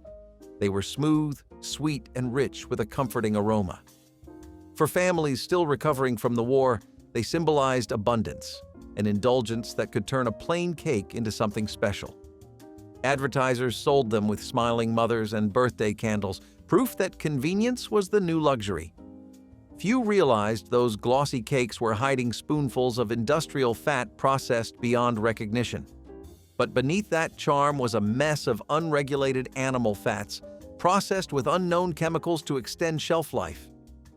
Over time, these frostings were found to be dangerously high in cholesterol and trans fats, contributing to heart disease. The same product that crowned birthday cakes with joy was silently clogging arteries across the nation. Once nutritionists connected the dots, those tins vanished from grocery shelves almost overnight. Still, for those who grew up in the 1950s, that sweet, greasy taste brings back the smell of birthdays and bake sales. It was the flavor of a time when no one read ingredient lists and when indulgence came before information. Few things smell as comforting as butter-flavored popcorn fresh from the microwave. But behind that warm, golden aroma was a secret chemical called diacetyl. In the early 2000s, factory workers who inhaled the buttery fumes began developing severe lung conditions later called popcorn lung. The discovery shocked the public. People started looking at their microwaves differently, realizing that even a bag of popcorn could hold a hidden danger. Families who once filled their homes with that smell of movie night joy now hesitated, torn between comfort and caution. Something so innocent, something made for movie nights and family gatherings, could actually hurt the people who made it. The lawsuits came fast, and major brands were forced to abandon diacetyl. The new formulas never quite smelled the same. Yet even now, the old scent still lives in memory, rich, smooth, and dangerously nostalgic. It reminds us that comfort sometimes comes with a cost, and that the sweetest smells can carry stories we were never meant to breathe in.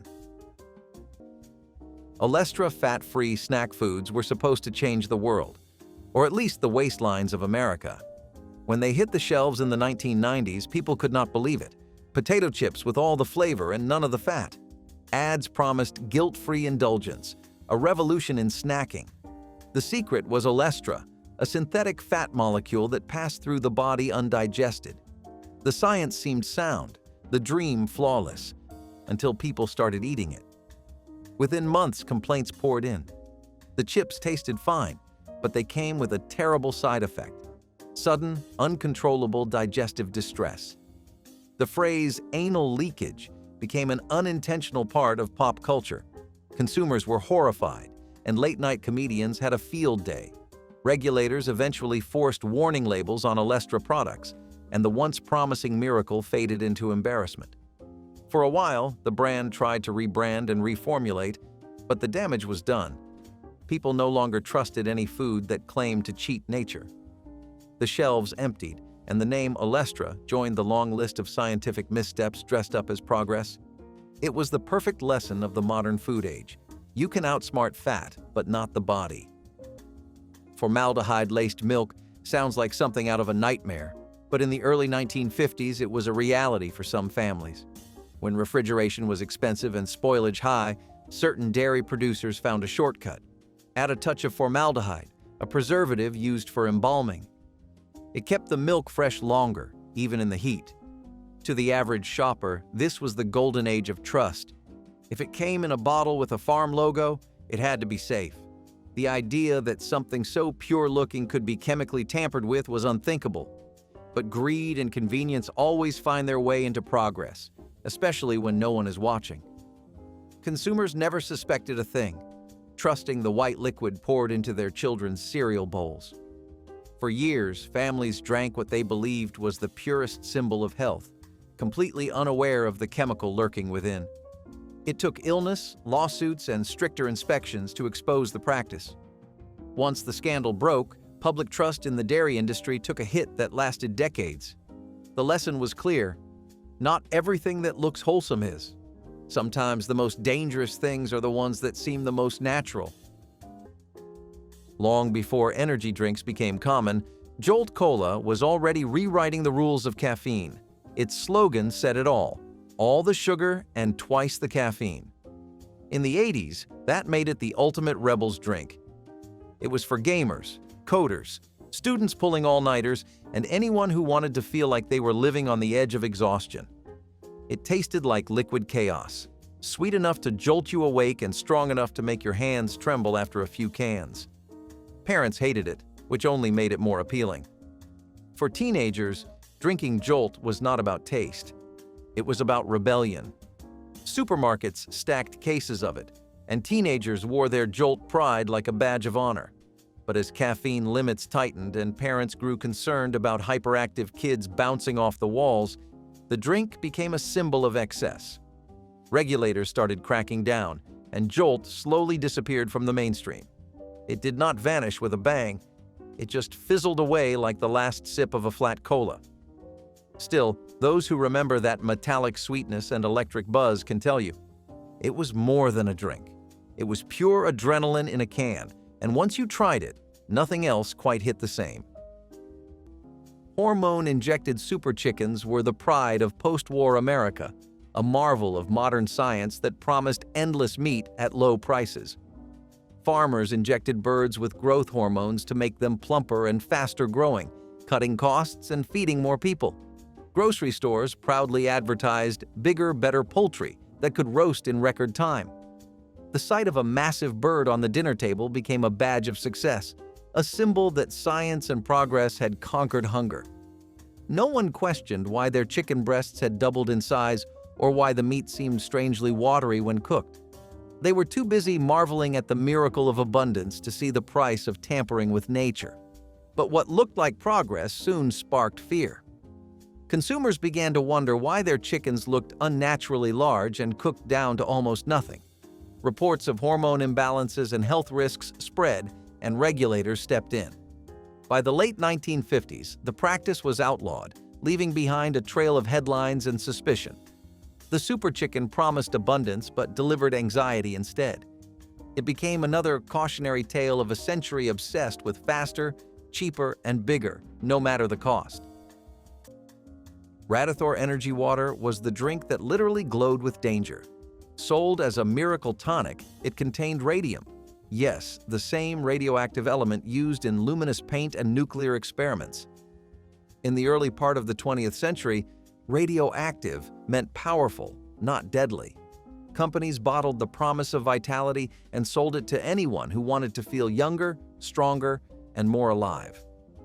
By the 1950s, it still lingered on dusty pharmacy shelves and in small-town grocery stores, the last echo of a deadly fad.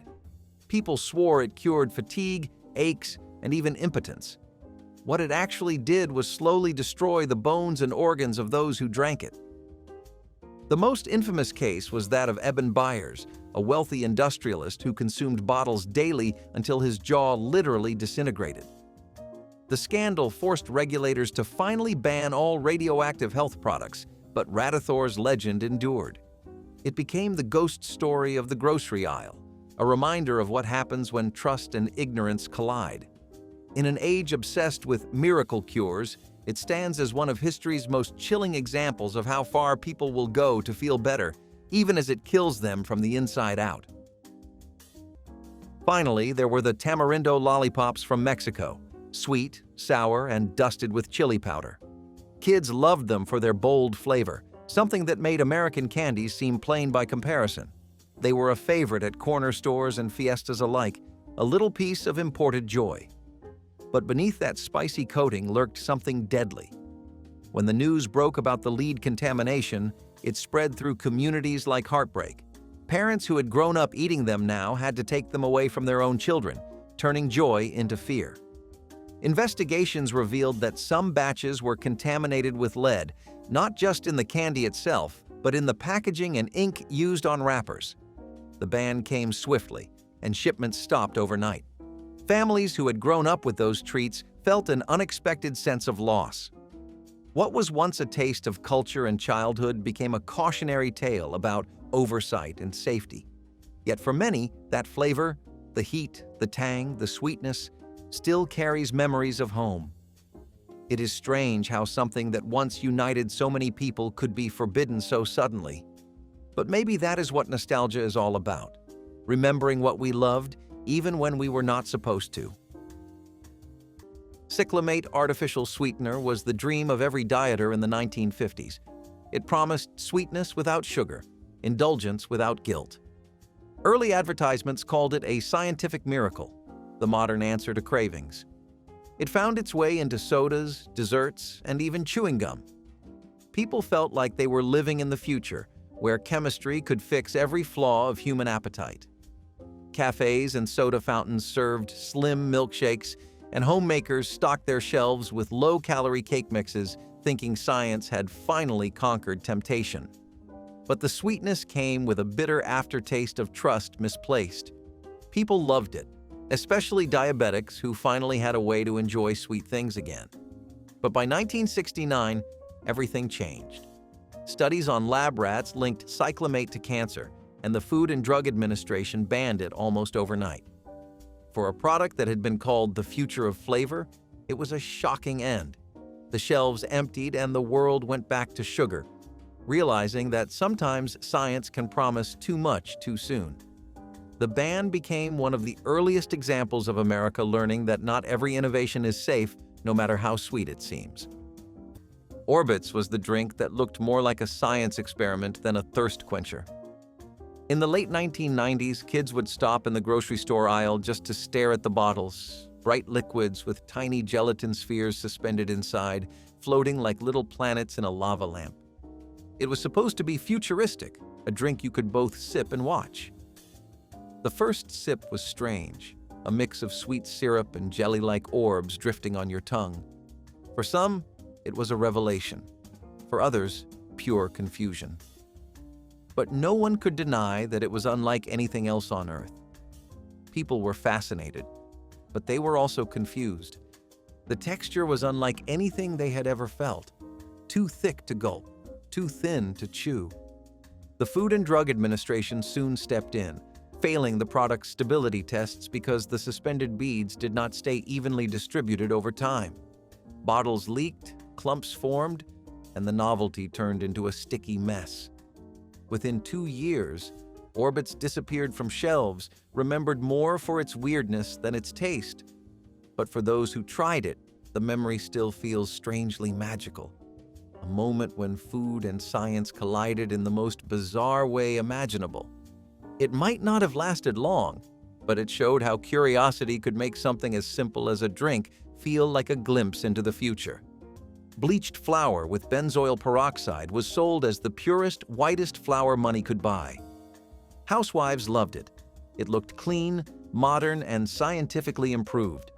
The bleaching process made the flour snow white, a symbol of quality and refinement in mid-century kitchens. In an age obsessed with hygiene and purity, white meant progress, and the food industry knew it. Magazines ran full-page ads showing spotless kitchens and immaculate loaves, as if color itself could signal contamination. The reality was far less pristine. Each bag carried traces of industrial chemicals that no one could pronounce. But the same chemical used to bleach the flour was also used in industrial processes, including plastics and cleaning agents. Over time, scientists found that benzoyl peroxide left behind chemical residues that affected digestion and possibly the nervous system. The flour looked perfect but carried unseen consequences. Bakers noticed something too. The bread made with it tasted flat, lifeless, and oddly sterile. By the time regulators banned the practice, America had learned another hard truth. Food does not need to look perfect to be good. Natural color, once seen as old-fashioned, became a mark of authenticity. The ghost white loaves of the 1950s gave way to the golden brown of something real again. Crystal Pepsi was the drink that tried to reinvent soda and accidentally confused everyone. In the early 1990s, Pepsi wanted to symbolize purity and transparency, so they made a cola with no color at all. It looked like sparkling water but tasted like Pepsi, and that contradiction fascinated people. People stared at it on shelves, unsure if it was a prank or a promise, and yet curiosity always won. For a brief moment, it felt like drinking the future, a crystal-clear revolution in a brown-colored world. Even opening the bottle had a sense of wonder, like unveiling a secret that was hiding in plain sight. For a short while, it became a phenomenon. Commercials promised a clean, futuristic world in a clear bottle.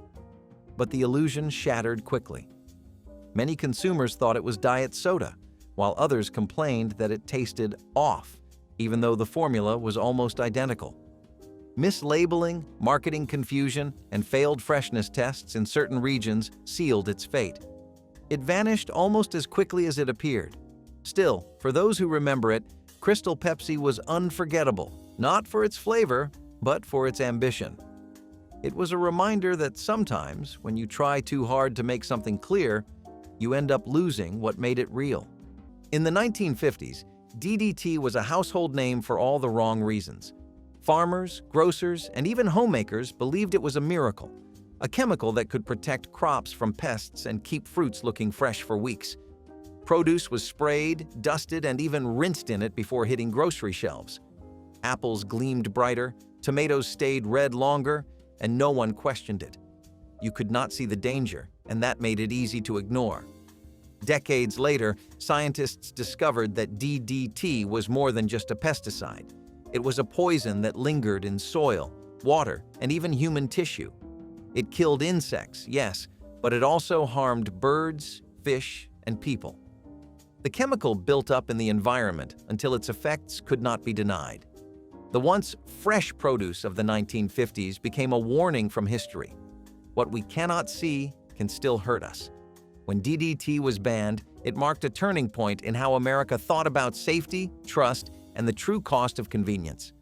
If any of these budget groceries brought back memories of your family's kitchen, share your story in the comments, tap like to keep this nostalgia alive, and subscribe so you never miss another trip back to the aisles we knew.